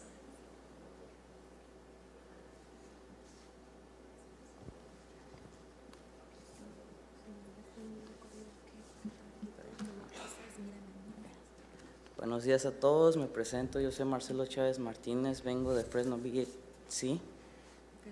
BHC. Hello, my name is Lorenzo. I need to su nombre otra vez, mijo. Marcelo Chávez. My name is Marcelo Chavez. I come from Fresno, BHC. Okay, la razón que yo estoy aquí es en contra. The reason why I'm here is because I am against.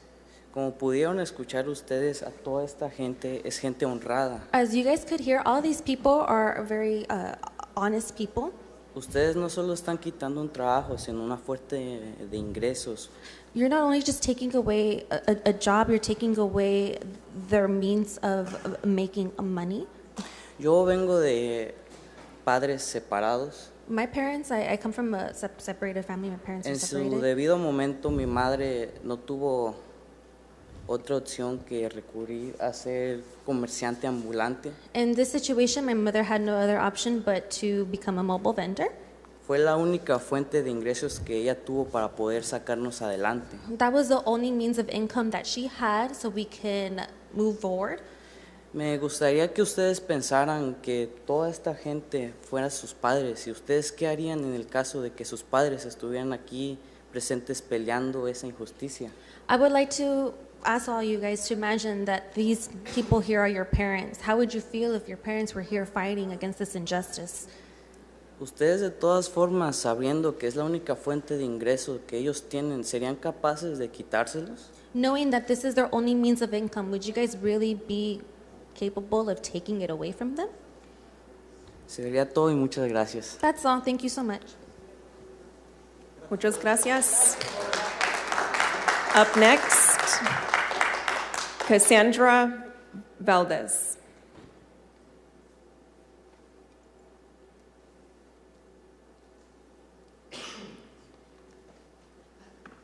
Good morning. Evening. Good evening, council members. I'm Cassandra Valdez, here with Fresno BHC, and I'm just asking you guys to show a little bit of empathy and consideration for these hardworking people. At the end of the day, they're just trying to live life, they're just trying to financially support themselves and their family. They're hard workers that go through harsh conditions. They work in the cold and in the heat, and at the end of the day, they're just trying to make means for their family. I think it's kind of unjust for them to go through things like this. At the end of the day, they're also being harassed by people, and I don't think that's fair. I think we should be protecting these people instead of trying to limit them in a way. Thank you. Thank you, Cassandra. And for the record, all of these speakers have been providing public comment on item 2N. Is there anyone else from the public who would like to speak? Right now is the time to provide public comment on an agenda item that includes consent items, contested consent, and closed session items. Please go ahead and come up at this time.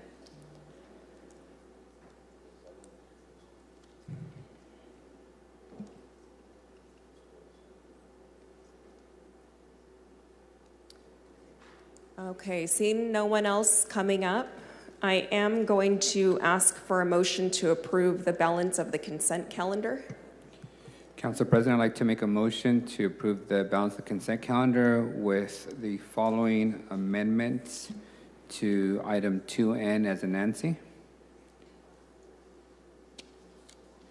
The amendment would read that based on the feedback from mobile food vendors, the fine structure for this ordinance, when approved, would be the first time there's an incident, it would be a warning.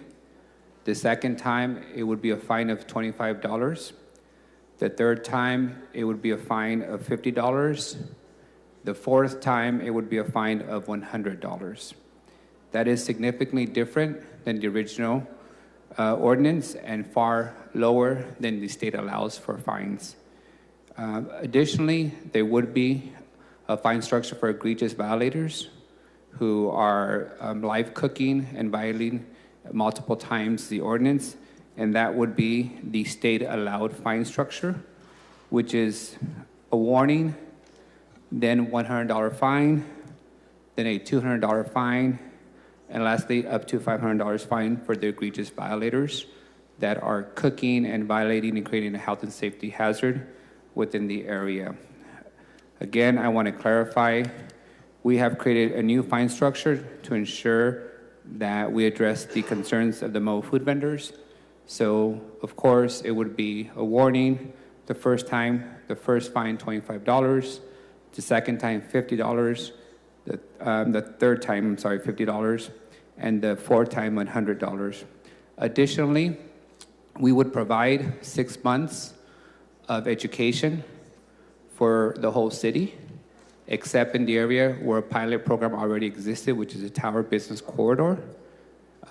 So the whole area of the city would have 6 months of education and warnings before the fines are imposed. And the fines for the area that has already had a pilot of enforcement, which is the Tower Business Corridor, would be eligible for fines on the first day of eligibility. The additional revision, Council President, would be that any area that had an existing pilot program for mobile food vendors, which is specifically the Tower District Business Corridor, would have operating hours as follows. Between Thursday and Sunday, sidewalk vendors shall serve their last customer by midnight, and they must leave the area by 12:30 a.m. And there shall be no sidewalk vendors within that business corridor operating between the hours of 2 a.m. and 8 a.m. Again, within the Tower Business Corridor. This revision is specific to the public health and safety concerns that we've seen in the Tower District, alongside the restaurants, the bars, and the clubs that have resulted with significant and ongoing criminal activity by some of the gangs that have moved into the area after hours when the businesses are operating. And the last thing I'd like to point out, Council President, on that motion is there's been references to that we should not just be using the stick when it comes to this industry. I want to reiterate that this council has invested $1.5 million on incentivizing and supporting the mobile food vendors, making sure they get their license, they get cards, they get cameras. We also open up 1,000 parks for them to be able to sell in. It looks like we have some additional training work to do there, but we have done all that before this policy has come forward. And the reason we need a policy is that we cannot address the repeat offenders and the problem without having a citywide policy across the area. It is unfair to treat businesses in one part of town or one neighborhood differently than a different neighborhood. And the last thing I point out, Council President, is I want to thank the mobile food vendors who are here today. When we started this journey, I look forward to a day where they were at the table and they were advocating for themselves. And they were reading legislation, reading policy, and making recommendations to changes as they saw fit. This is a good day for us to have you at the table, to have you present. And I want to tell you that I will take you up on your offer. I will be present at the first training by code enforcement of their officers to make sure that it meets the expectation, the spirit of this ordinance. And I will also take you up and be with you selling elotes and tamales in our neighborhoods, because we don't do this as folks who want to punish any of the entrepreneurs. We're trying to keep everyone safe, and to do so, we need some basic rules that apply to everyone. So my motion, again, Council President, is for the revision on the operating hours in the Tower Business Corridor that already had a pilot, and the adjustments to the fines.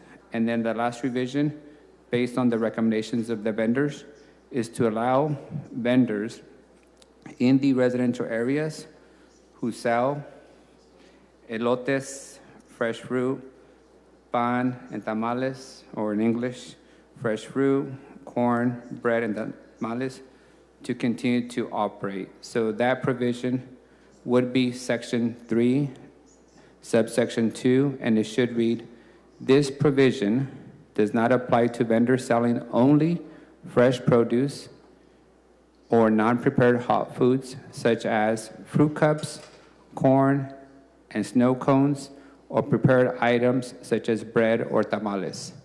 We want to have you continue selling those things in our residential neighborhoods. We want our kids and families to have access to the fresh food in our residential neighborhoods. So that provision would not apply to those operators selling those products. But we also need to make sure that people are not cooking and using grease on residential sidewalks where kids are walking and running in their neighborhoods to ensure their safety. That is my motion to amend item 2N as in Nancy. Councilmember Arias, just point of order. Are you asking for the approval of the entire calendar or just this item? The entire calendar with the revisions to item 2N. Because I like to discuss this item a little bit further. There's a lot of angst from folks that are here. I want to make sure that this everybody's item clear. was not pulled from consent, and so I don't want to entertain a discussion at this point. City Attorney, can you had punched up. I think you wanted to say something about the changes that were made. Yes, and this may address Council Member Chavez's concerns. These are significant changes, as Councilmember Arias pointed out. So the Brown Act would require an introduction and then a second reading after that. Great. So with that motion, let me do this. Let me make the motion to revise item 2N as a Nancy and return it at the next council meeting for reintroduction with those revisions that were set on the record. I'll second that.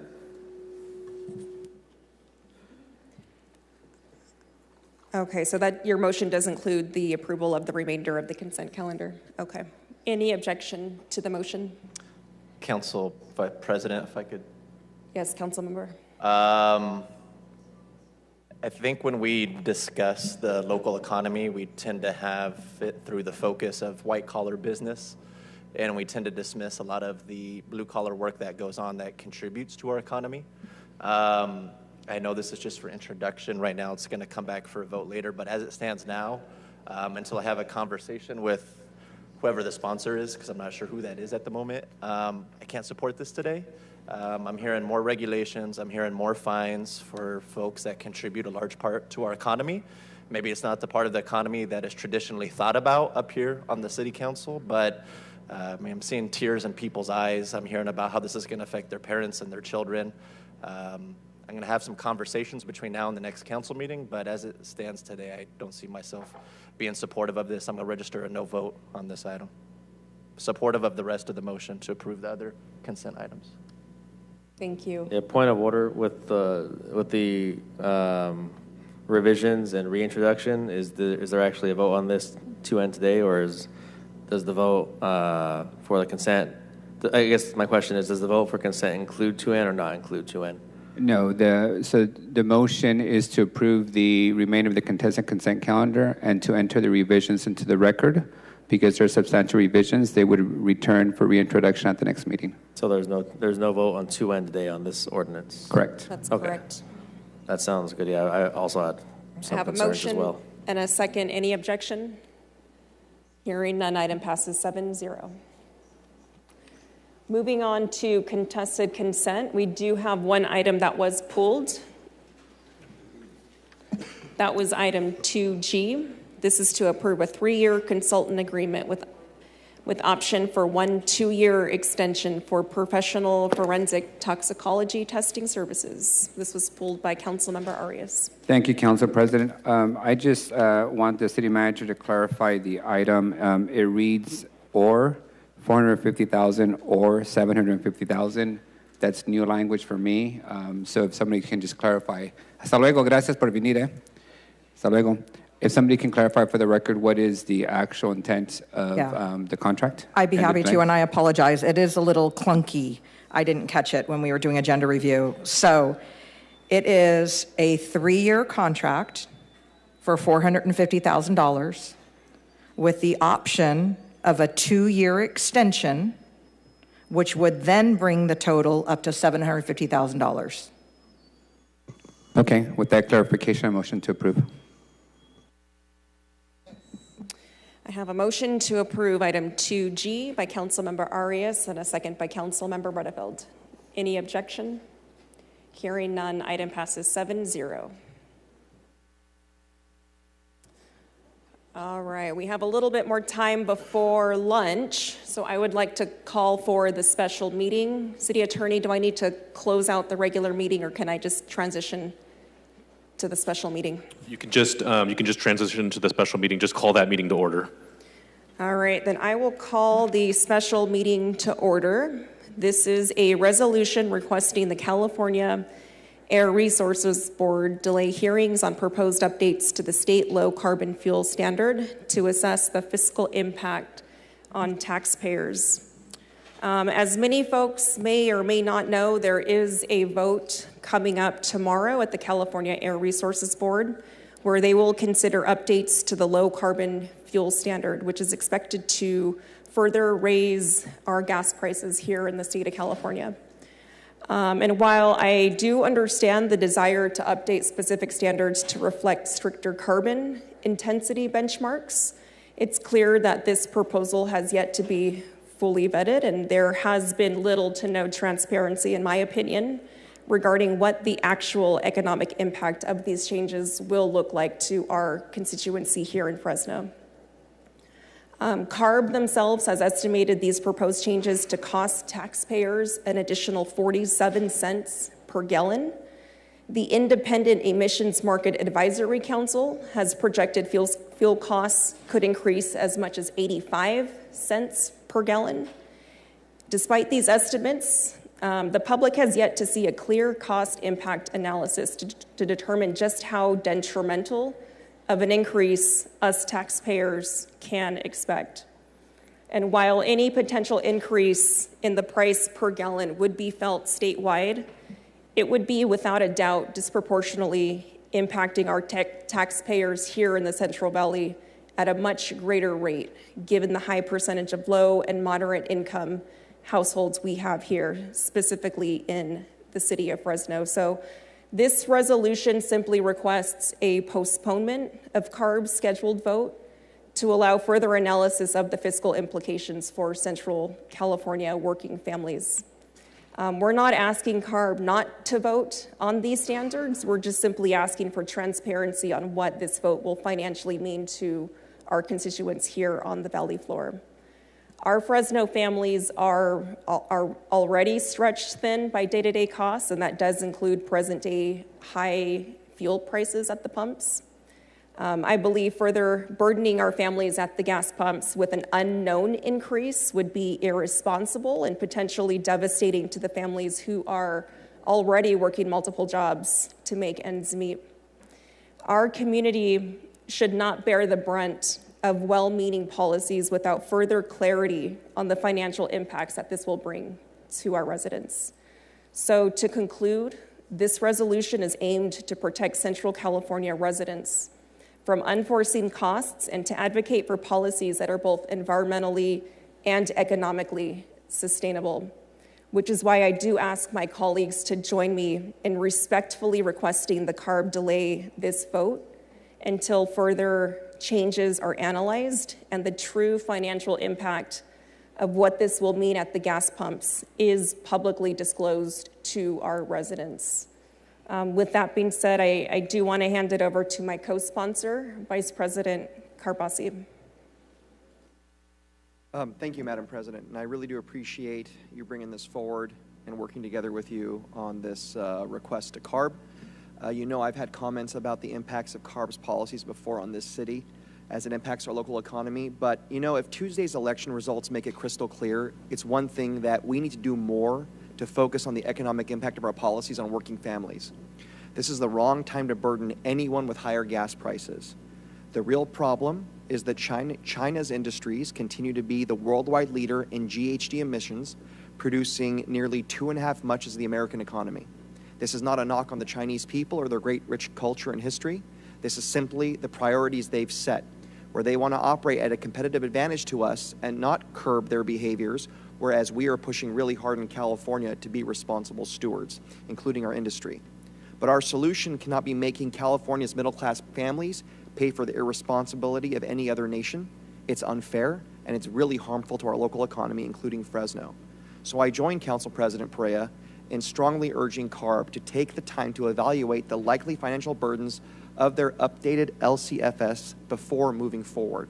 Thank you. Thank you, Councilmember. With that, I'm going to make a motion to approve this item. You taking it? It's an action item. All right, I do want to open it up for a public hearing. Is there any member of the public who would like to speak on this resolution? Please go ahead and come up at this time.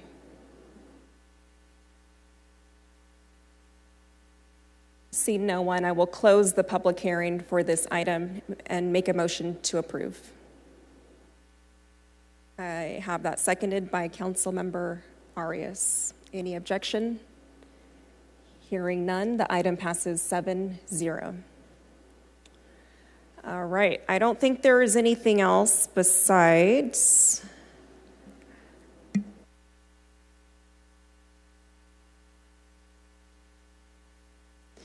all right, at this time, I will call for unscheduled communication. Is there any member of the public who would like to speak at this time? Please go ahead and come up to the podium.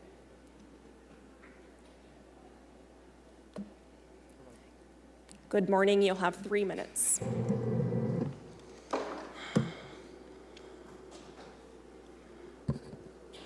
Hello, good morning. So, Des with We Are Not Invisible and Fresno Homeless Union. I'm here to speak up on the $11 million that you guys gave to Poverello House last meeting.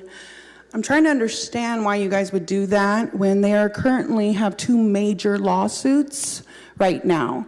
One of them is for wage theft. Wage theft. They're going to use our money for this lawsuit. This isn't going to the homeless. They also have a lawsuit right now that's going to be filed for sexual harassment.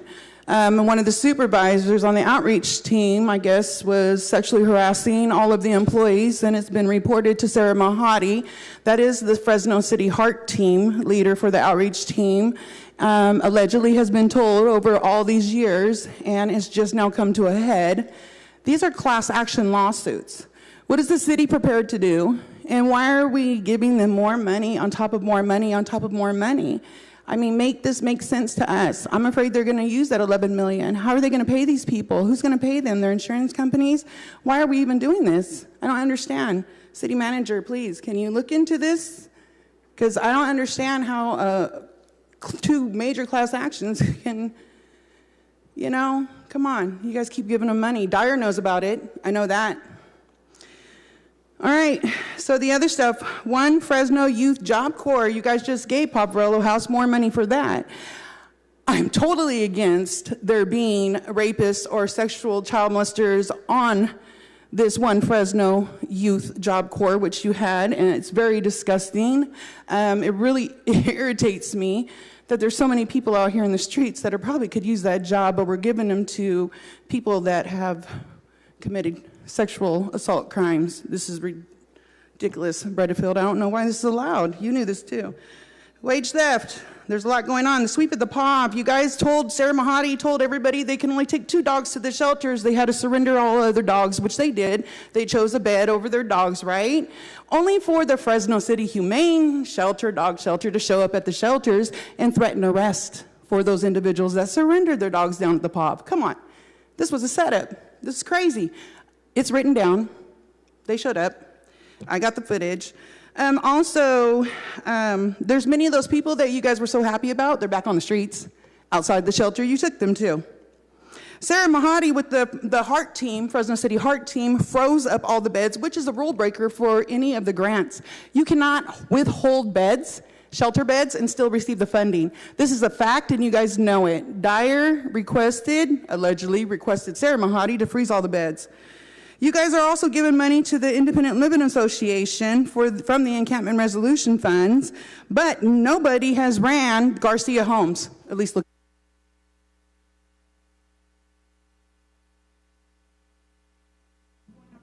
We'll call for the next speaker. I'm sorry, Des, it's 3 minutes. Yep. Next speaker, please. Right. Thank you, Des. Brandy N is the next speaker. Brandy, go ahead and make your way up here, please. Thank you, Des. Hi, Brandy. You'll have 3 minutes. Is the microphone on? Oh, thank you. Okay.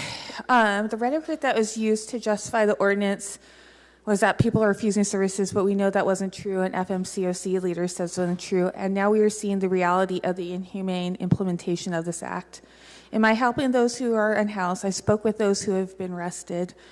They're all waiting and wanting shelter and getting into permanent shelter housing, and amongst those was a disabled 70-year-old man that I see downtown who asked me if there is shelter available and is very disabled and injured.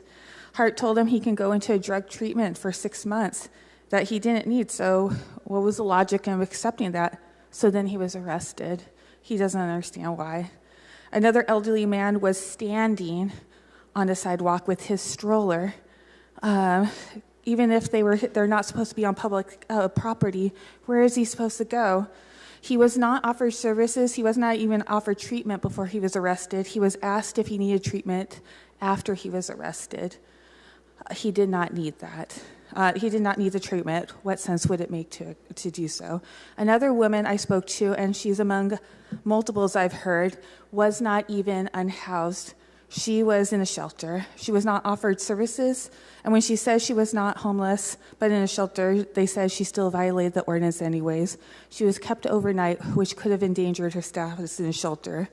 If you have not held Hart accountable up until now, how would it be otherwise, their behavior? While I'm glad that 42 people are in shelter, I have pause and concerns that in 90 days, those who are in those shelters will be put back into the streets, as many have, because of the lack of sufficient housing that they're able to find before they are released, put back on the street, timed out before they have a chance to find housing. And that's many of the people out there, they want shelter, but they have been released after they get out of the shelters because there's not enough time to find housing. There isn't enough housing, and it's re-traumatizing to end up back on the street. And that is, I fear, the fate of those that were brought in on Friday. And as well, that the shelter 42 means that those who've been wanting shelter and have been arrested could have gone into shelter. I will repeat the statement that everyone's told me, that not only have they asked for services, but they have said yes over and over and over again, going to MAPS, going to Golden State Triage. There is nowhere to go, and they are waiting. And as the weather churns, I am concerned about the health and well-being. I came across someone who was shivering, and it's not even down into the 40s. We ask for accountability, and I want to make you know that among those that this ordinance is victimizing further, those who are already asking for help. Thank you. Thank you, Brandy. Now, it is a little bit early, but we're going to break for lunch and come back at 1:30. When we return, we will have a workshop on highest needs and Measure P. Thank you, everyone.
interpreter. The time is 1:38 p.m. We left off at item 3, general administration. First item is 3A. We have a workshop to discuss the highest need neighborhoods definition update. This one is sponsored by Parks. Good afternoon, Director. Good afternoon, Council President, members of the Council. Aaron Aguirre, Parks Director. It's a privilege to be here today. I want to start by taking a quick moment to express my sincere gratitude to my incredible staff. Over the past several months, they've worked tirelessly to bring today's workshop to you all. I cannot be more proud of the dedication that they show day in and day out. Today, virtually, we have our consultant, Wallace Robert Todd, WRT, here to present the process and analysis related to the high needs definition update. So without further ado, I'd be pleased to turn the floor over to Peter Winch from WRT, who, along with my Parks Assistant Director, Shelby McNabb, will be presenting this item to you and be able to answer any questions at the conclusion of their presentation. So with that, Bernard, if we can start the presentation, please.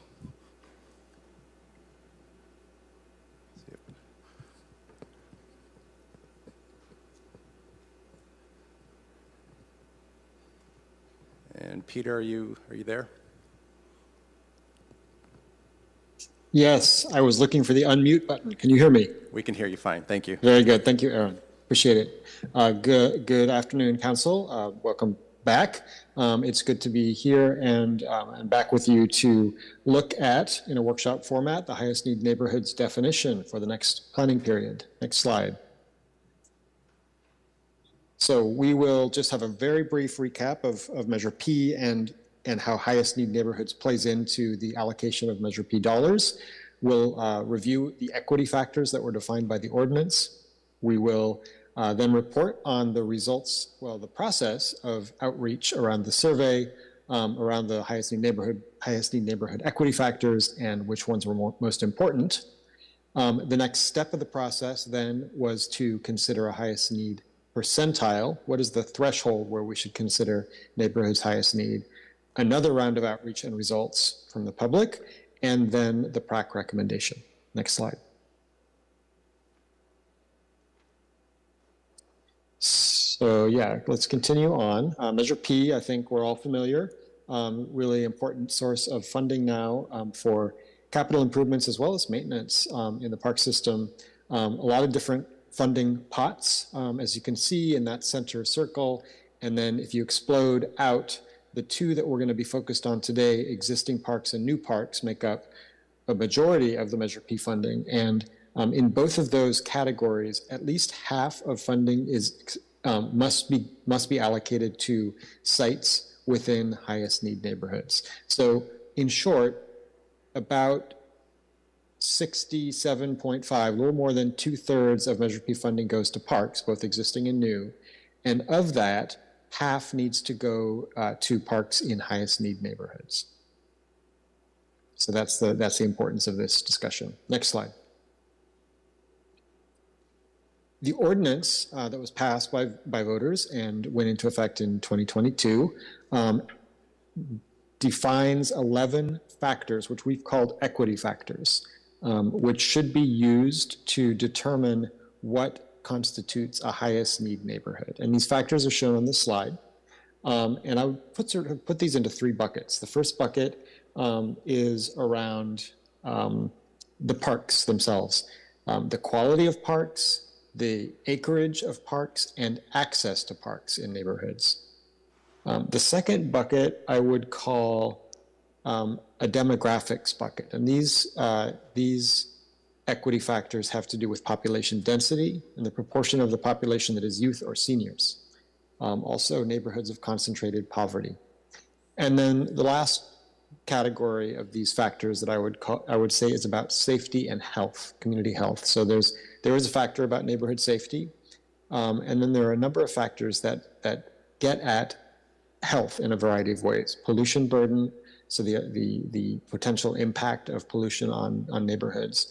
And then 3, more specifically, health-related outcome factors, preterm birth rates, years of potential life lost, and mortality rate. Next slide.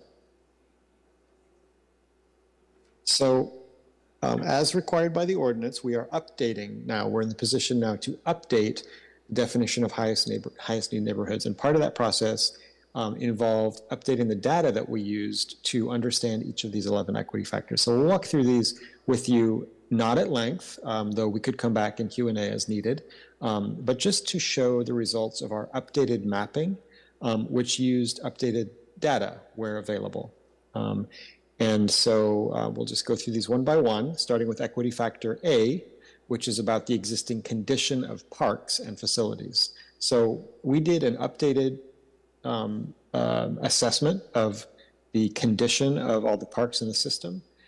And all of the census tracts that included parks that were considered to be in poor condition are shown in red on this map. And that, for this factor, is considered highest need neighborhood. Next slide. So the next, sorry, go back one, we missed that.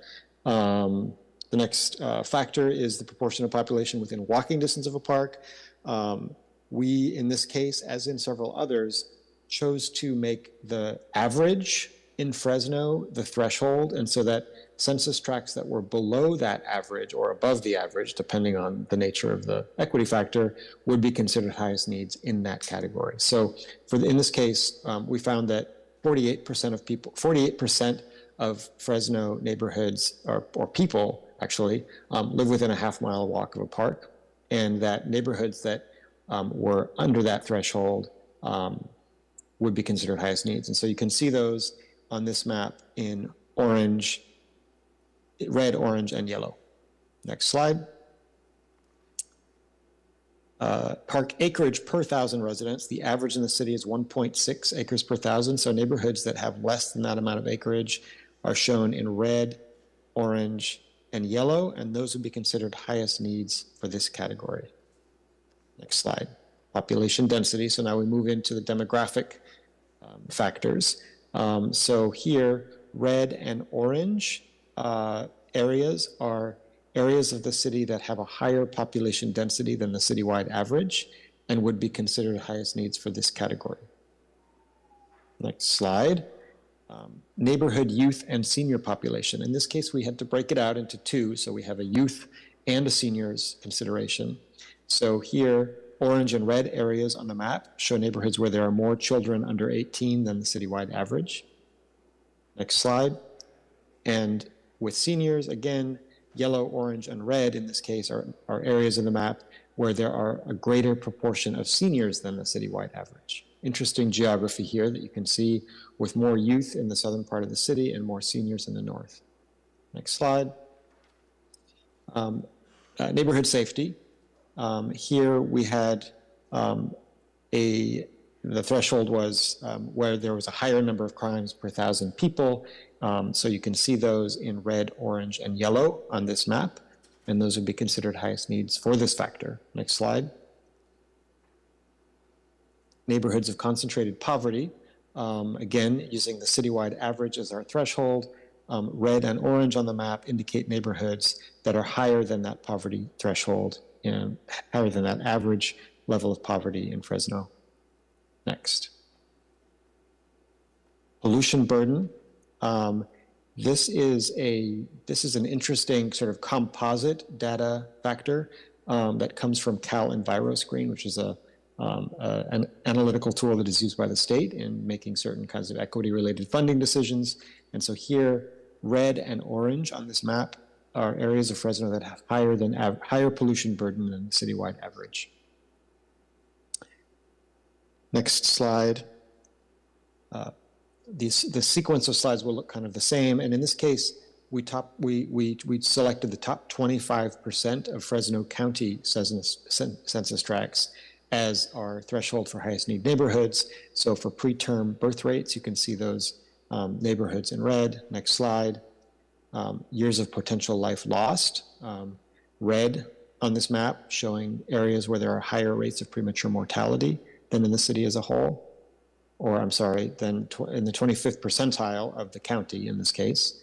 Again, 25th percentile of the county. Next slide. Looking at mortality rate from cancer. And then next slide from asthma. And then next slide, from diabetes. And finally, coronary heart disease.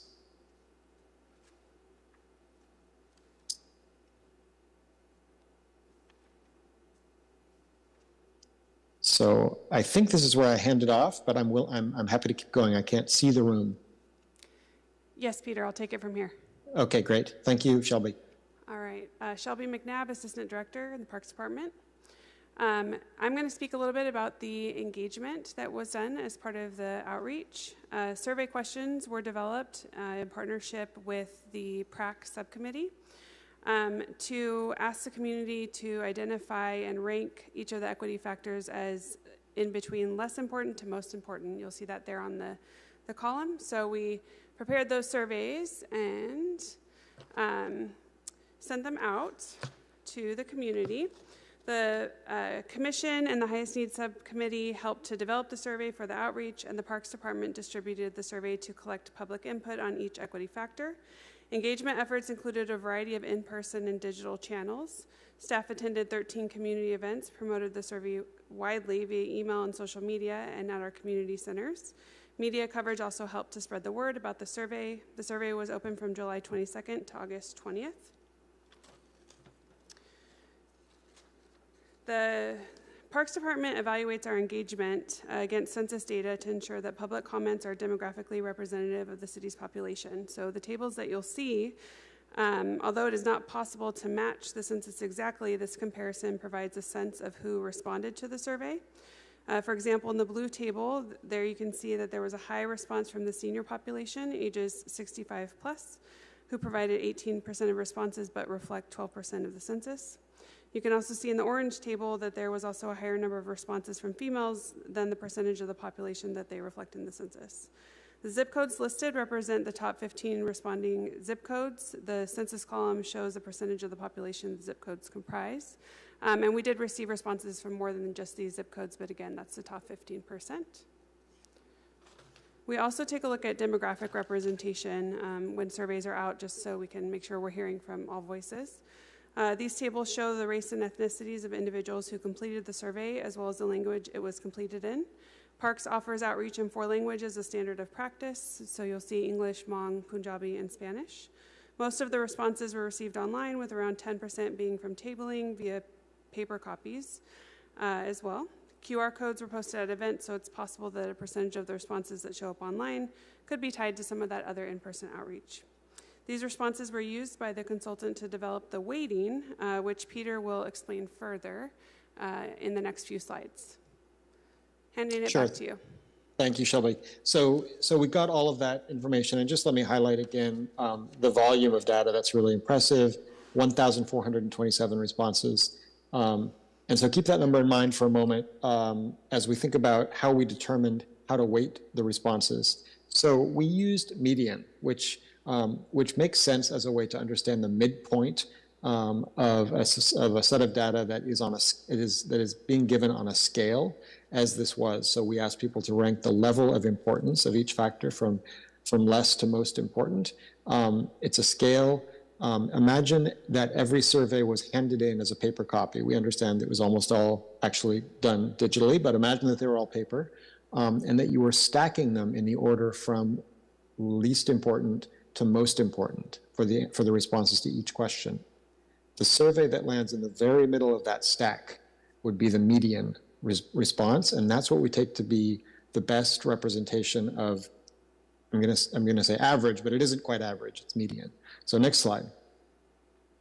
Looking at all of the responses, that median, that midpoint, landed in the more important category for 8 of the equity factors, and landed in the important category for 3 of the equity factors. And you can see that median line as a dashed line in this graph, and outlined is the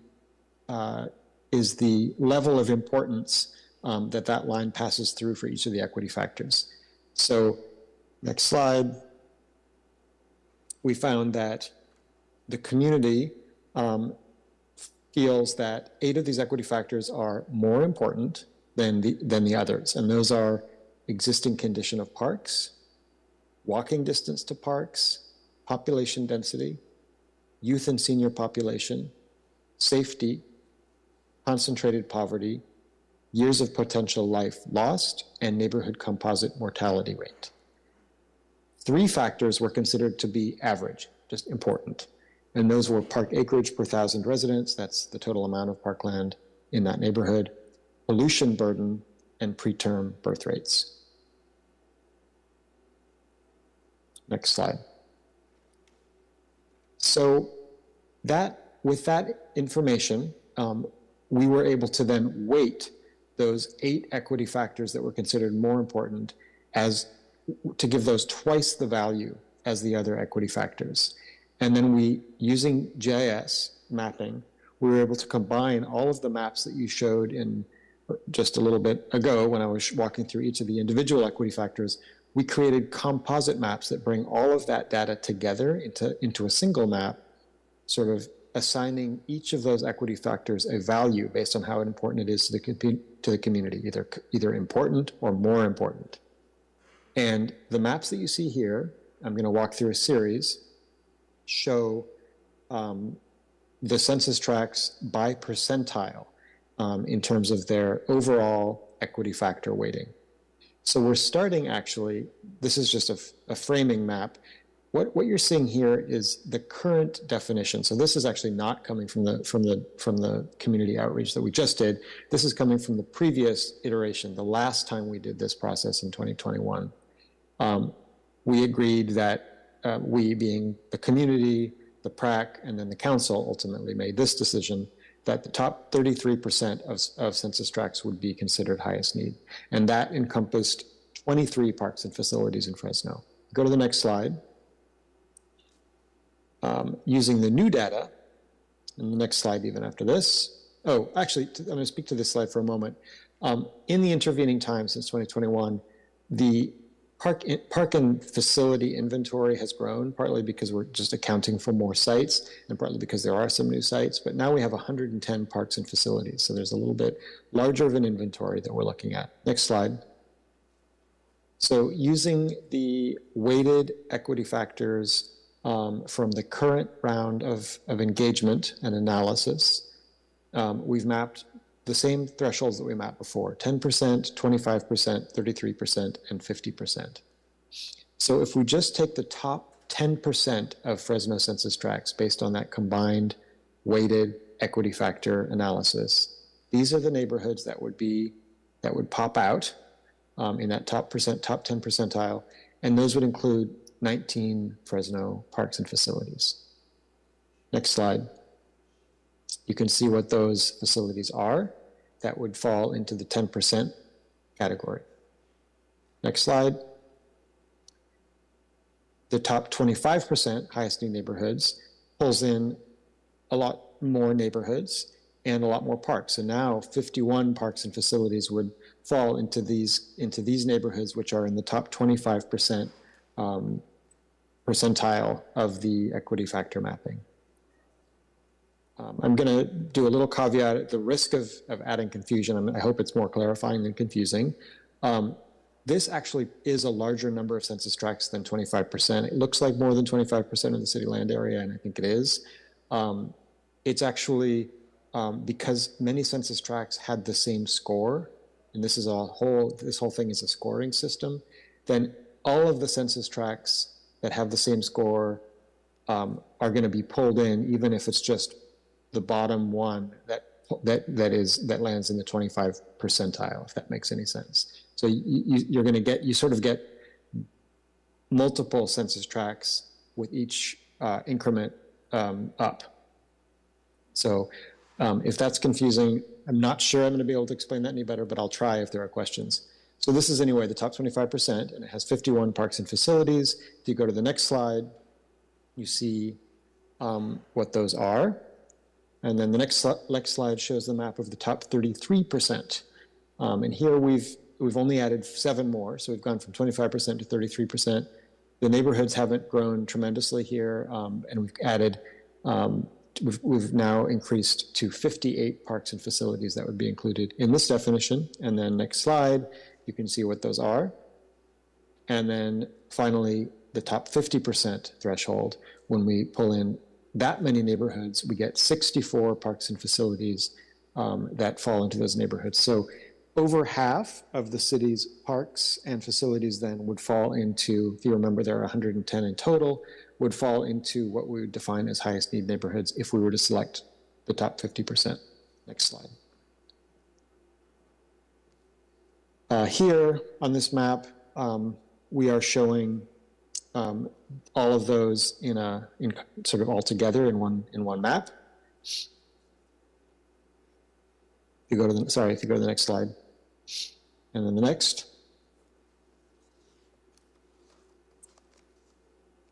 There we go. There's the combined map. So you can see the top 10% in red, the top 25% when we add in the darker orange, the top 33% when we add in the lighter orange, and then the top 50% when you also add in the green. Next slide. And we then brought this back for another phase of outreach. I think I can continue here, but Shelby, please jump in if you want to talk about the outreach process. But we went back out to outreach to reach out to the community, got 1,063 responses, and the greatest number of responses felt that the top 50% of census tracts was the appropriate way to define highest need neighborhoods. Thank the you, next Peter. Okay, yeah, go ahead. Yeah, I can go over Okay. some of our outreach efforts. Thank you. So as you mentioned, we created the survey to ask the community for their input. There were 4 maps produced, and a map of each percentage threshold was provided along with the survey question to allow community members to select the map and percentage threshold they felt represented the highest needs neighborhoods. So the efforts that we took during phase 2 of outreach included both hard copy and digital channels. The Parks Department trained staff at all 20 community centers to help facilitate the engagement. The poster pictured on this slide was hung at all community centers, and guests were invited to cast their vote in person by placing a star on the percentile threshold map. Additionally, information was posted on the park's website, shared on social media, and via emails. Digital surveys were made available as well. The department collaborated with the PRAC to help spread the word, and the survey was open from October 2nd to October 21st. As a result, we received over 1,000 survey responses. So once again, a lot of responses from the community. The demographic data collection was limited to zip code in phase 2 since there was already a lot of information to take in with the maps. The top 15 zip code responses are listed on this slide just to give you a sense of the top responding zip codes. The responses indicate that 44% of the voters preferred top 50th percentile, 9% selected the top 33rd, 28% selected the 25th percentile, and 19% selected the top 10. We took this information to PRAC, and it went before them on October 28th. The commission unanimously voted for the 50th percentile, which includes the census tracts highlighted in the map, as well as the parks and facilities listed alongside the map. This item is scheduled to return to council for a vote on November 21st. Staff and the consultant are available to answer any questions that you have as it relates to this item. Under the Measure P ordinance, council must adopt a new definition no later than January 1st, 2025. Thank you. Thank you very much. Up first, I do have Council Vice President Kerbasi. Okay, thank you so much, Madam President, and thank you, Shelby, and to Aaron, for meeting with myself and my staff to go over the survey, the results, the presentation that you outlined today, as well as the process and the PRAC and their response to it. It was very, very helpful and informative. Council Vice President, can you speak a little closer to the microphone? I'm having a hard time hearing you. How about Thank that? you. Perfect. Thank you. So again, I just want to thank you for meeting with me in my office to go over all the data you've shared today. So just to be clear, every 3 years, as a part of the Measure P's legislation that was approved by the voters, we have this process where we identify the highest needs neighborhoods, and based on that, those neighborhoods that are identified within that percentile get there are more buckets of money that are eligible for those facilities and parks in those areas. Is that correct? Yes, so they would be able to be eligible for expenditure categories 1 and 2 in the Measure P ordinance if they're determined to be highest needs. And yes, it's every 3 years we're obligated to go back out through public process to create a weighted index to identify those neighborhoods. Okay, so the higher the percentage, theoretically, the more parks that are eligible or more facilities that are eligible for more funds. Yes. Okay, so I wanted to, if possible, go through the slides regarding some of the equity factors. And while that's being pulled up, we can start with the first one. According to the Merriam-Webster Dictionary, the definition of equity is fairness or justice in the way people are treated. The problem, I think, sometimes, the dilemma is that it's easy to be really subjective when using that term or emotional about fairness or equity rather than look at the raw data and form an objective opinion to make better decisions. But I just want to focus on the data as presented to us today, because that's been the most helpful to me. Okay, so we'll go. Which equity factor are you Let's looking keep for? going. Start with the first one. And the area I want to focus on, we can go back actually. Yep, thank you. So I want to focus on the area in my district that we've talked about in our meeting that often gets overlooked, and that's Pinedale. So the only community center north of Bullard is the Pinedale Community Center that does a lot of great programming for our kids in the neighborhood, as well as senior programming and just the whole gamut. And this has really been a treasure for that community, to have that community center. It really does make a difference with the after-school programmings, the new teen room that opened up, the Pinedale pool that with the administration's help we were able to get repaired and operating this season. So it's really critical for them. And we have been able to work through the normal budget process to secure funding. And we have done upgrades, significant upgrades to the center. But it is an aging community center. And the challenge I've had is I've been very limited in being able to pool funding because I don't have access to those first couple of buckets that we talked about. So I have to compete every budget cycle with other parks and facilities that have a right and need money too. But the thing about Pinedale is, we're going to look through some of these equity factors. They really score pretty darn high on these factors. So let's go to the next one, B. So proportion of population lives within walking distance. They're in blue up there, so it's not as terrible, and orange. Acreage per 100,000. So acreage, that's one where Pinedale's pretty highlighted up there. Go to the next one. Population density. There are more single-family homes in Pinedale. They're pretty spread out, so let's keep going. Youth, the next one. This is one that really comes out. Very large senior population in Pinedale. Go to the next one. Neighborhood safety, and they're in the red there, as opposed to, I think, anyone else north of Bullard. Concentrated poverty, that scores very high. Pollution burden, that scores very high for Pinedale. Next one. Years of potential life loss. This is the one that shocked me the most because I think, what is that, Shaw, north of Shaw? Pinedale is the only one that gets lit up on that map. And keep going. Keep going. Yep, next one.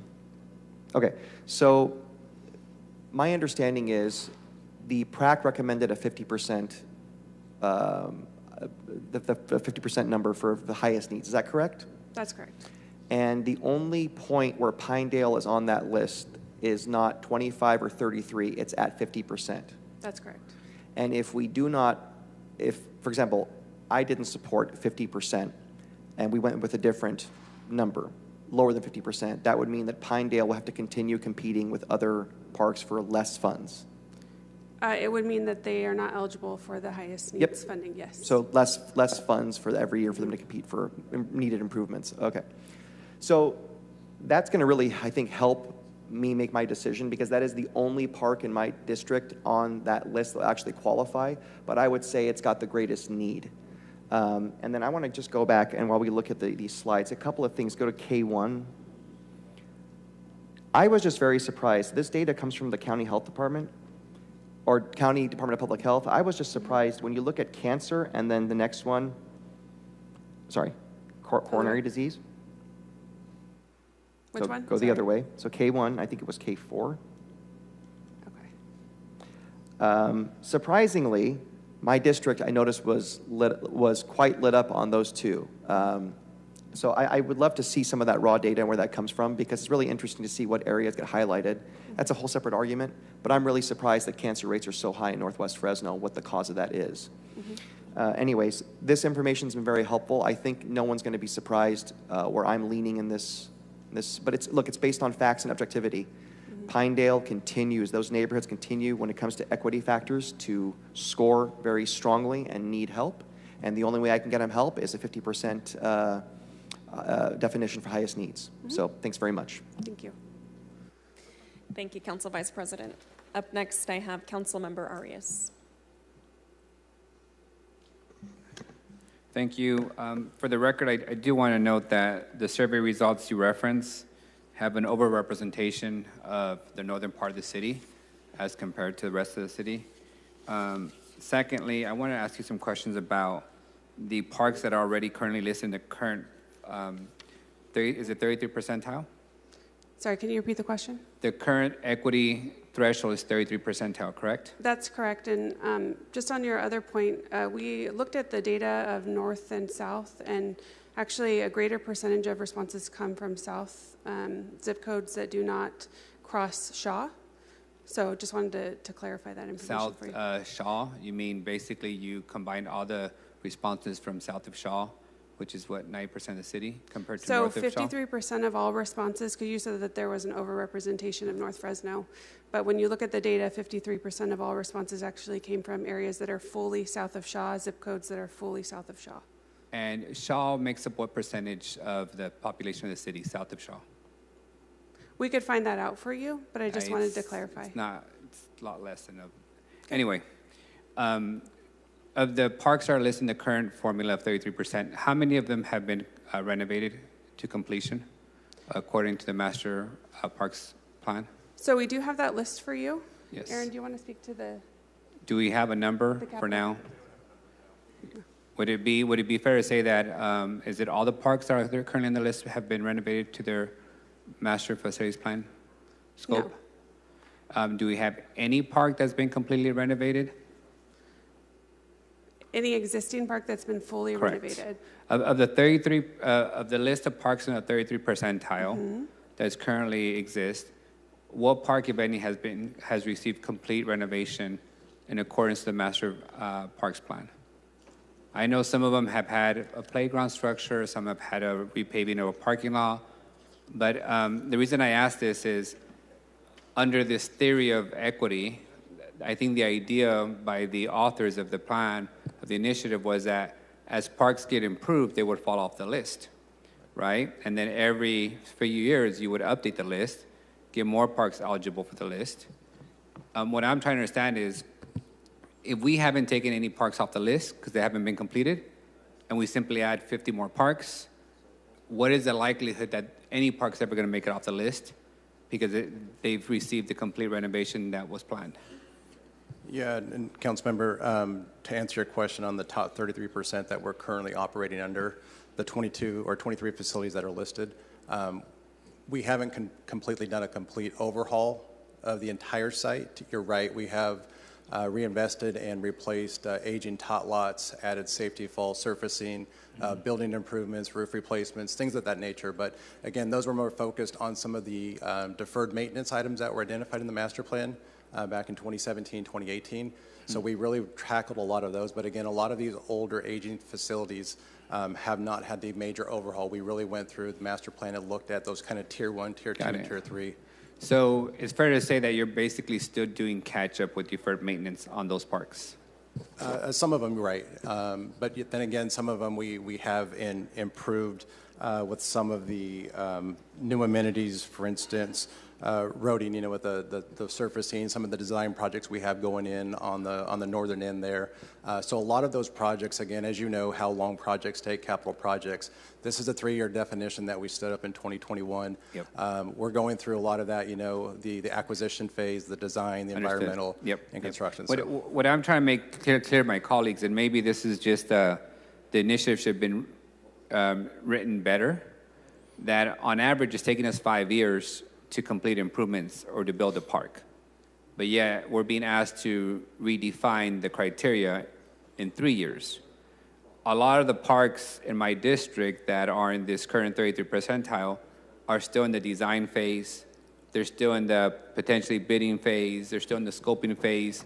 So my concern is that all the parks that were initially listed as the worst condition and the worst health environment indicators are not going to get any money, because by the time those projects are ready to go, we added 40 more potential projects to the pot that's limited. So my other question for staff is, can you provide us an accounting of all the equity funds that have been used thus far and where exactly they've gone to and what projects? When you say equity funds, the high need dollars? Yes. Okay, absolutely. We The can high need provide dollars. you that. Okay. For the record, I'm in full agreement that Pinedale should be in the formula.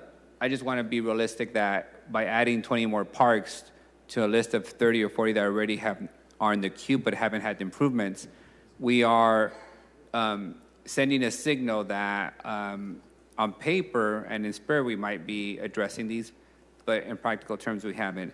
The other question I had for you is, in my neck of the woods, when you get to 50 percentile, this is the other concern I want to call out for folks. When you get to a 33 percentile, when you get to a 25 percentile, the 50 percentile, and even the 10 percentile, in District 3, you have several listed park amenities that are not parks. It's a strip of grass that was a pocket park or leftover remnants from the redevelopment agency. And yet on paper, it suggests that we have assets that we can somehow put a playground in, put amenities in, when in practicality we don't. So it has been my hope that those parcels would, be disposed of in place for actual space that we can build an actual park. Because what's happening in practical terms, they're becoming homeless encampments because they're just a strip of grass. Most of them don't have fencing. Most of them don't have lighting. Most of them don't have benches or chairs or even trees. It's literally just a strip of grass in the corner of a neighborhood or in a busy street. So what is the plan for the city to actually eliminate those assets and not have them part of the quote-unquote park asset list that leads people to believe that we have a potential park amenity here? Councilmember, I'm going to take a shot and then I'll turn over to Aaron. Some of those remnant strip parcels were turned into park facilities during the drought because we were prohibited from watering turf in this city. Yes. And there was a lot of concern from council members who wanted us to continue to water turf because there was so little green space. And so the only way we could do that and comply with state law was to designate them as parks facilities. So I would just caution that there'll be a drought coming up soon, and just if we want to remove those as parks facilities, and by the way, just because they're listed as eligible does not mean that we have to, spend Measure P money on them. It just means we'd be eligible. But if we want to remove those grass strips, it could mean, assuming that next drought regulations, that we would have to let those grassy areas go dry. My expectation for my part of the district is that we dispose of that property completely, because a piece of grass at the end of a block is not green space. It's not a medium island. It's not the Van Ness corridor or the Huntington corridor where it's big enough for you actually to do a picnic or to do something. It's absolutely zero space for anything. So I'm talking about these very, very, your 200 square feet of grass that is green. You guys have been keeping them really green, but there's no actual ability to do anything on it for the purpose of recreation, and it's not safe for us to, or even, I don't think legally feasible for us even to address ADA standards if we were to build something on it, because they're so small. So I'd like to see those completely disposed of. Yeah. And it makes better sense to become a part of the yard of the neighboring residential house next door versus kind of floating around as a quote-unquote park asset when it's really not one. We can look at some sort of like vacation process or something, Aaron, you think? I know we've done that before, right? Correct. We did do that in District 7 on First in Nevada. We had a remnant piece of land that was, I believe, an old RDA property. Yes. We worked with the property owner and we sold it to them under market value, which they then extended their fence out and now became a part of their yard. So there are a few of those that we can explore and see what that looks like. That's what I would rather proceed with. Like for example, we had that parcel behind Maxi Parks that was just a dump every few months. It was a dump site. We finally just extended the fence and made it part of Maxi Parks green space, right?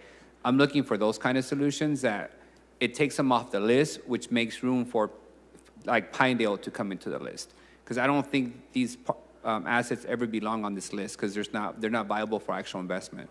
Right, and again, we just wanted to be transparent with all of our assets and just include them on this list. Absolutely. Speaking of the assets, the Mukes home is listed as a park asset. I don't recall that being owned by the city. Is it owned by the city? It is, correct. So what's the arrangement there? How do we manage it? Is it a multiple-year contract? What does that look like? So it's actually a parks asset that is managed by our General Services Department. I can get you the details on the term of the lease after this meeting. So technically, can the city use that for public events if it's a city asset?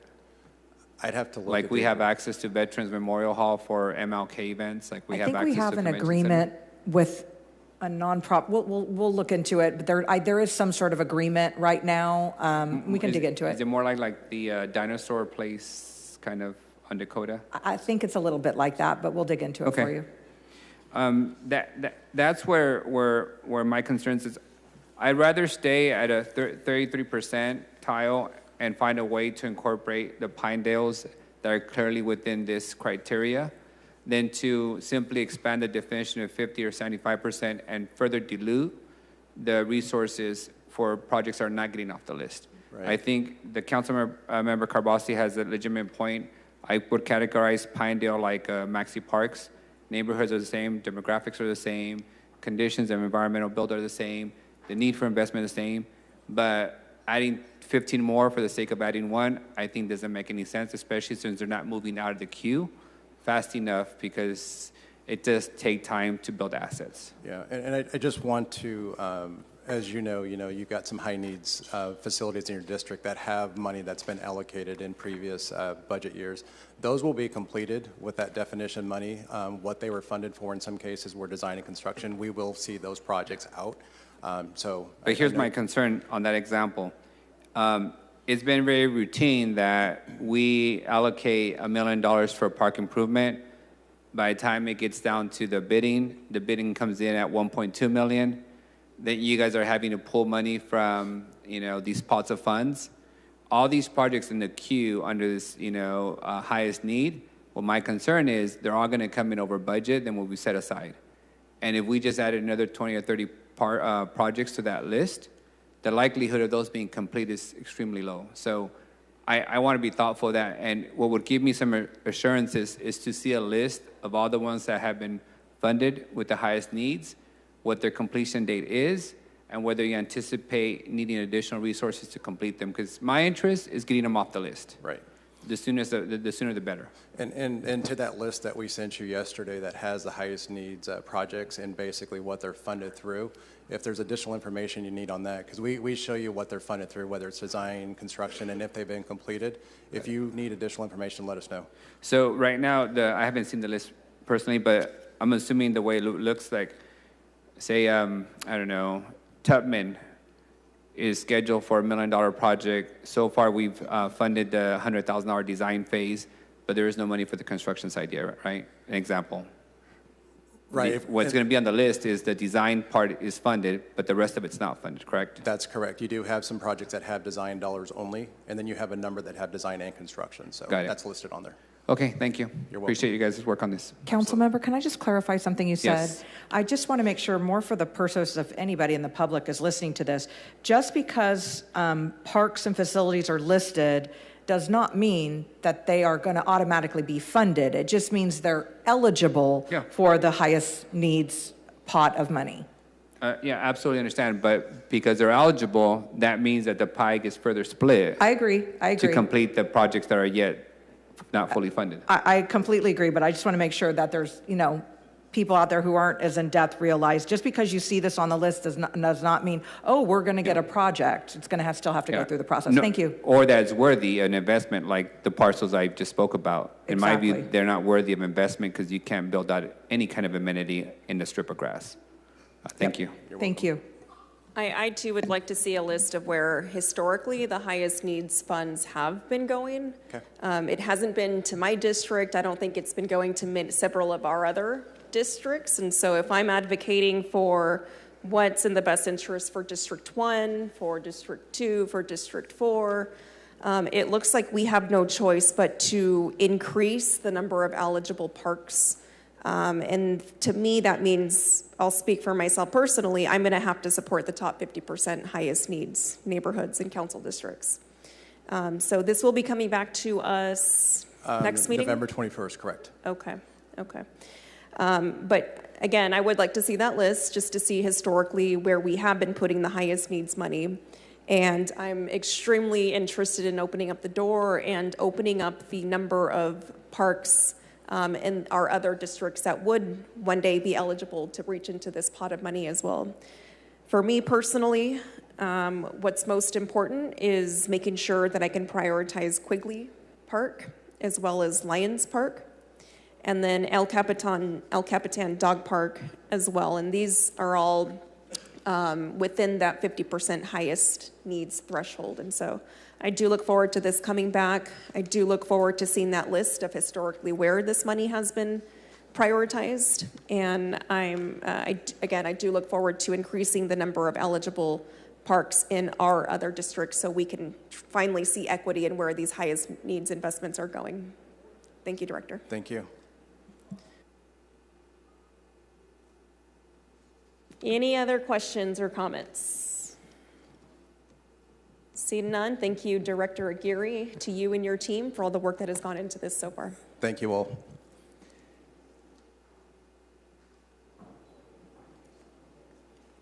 Okay, that will, City Manager? To start the Measure P audit, that's on the finance webpage, I can send it around, has a really good outline, at least for calendar year 23, of how all of the funds were spent, but and Aaron can probably give you more specific, but I just pulled it up and there's a lot of detailed information on that, on where the money was spent.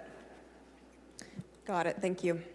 That will conclude today's open session portion of the meeting. We're now going to transition into closed session. City Attorney, can you please read that roster? Yes, good afternoon. Today in closed session, we have conference with legal counsel, existing litigation, La Hacienda Mobile Estates, LLC versus City of Fresno. Item B, conference with legal counsel, existing litigation, La Hacienda Mobile Estates, LLC versus City of Fresno. Item C, conference with legal counsel, existing litigation, Hacienda Homeowners for Justice versus La Hacienda Mobile Estates, LLC.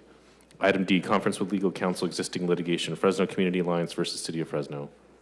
Item E, conference with legal counsel, existing litigation, Paula Dodd versus City of Fresno. Item F, conference with labor negotiators, all units listed on the agenda.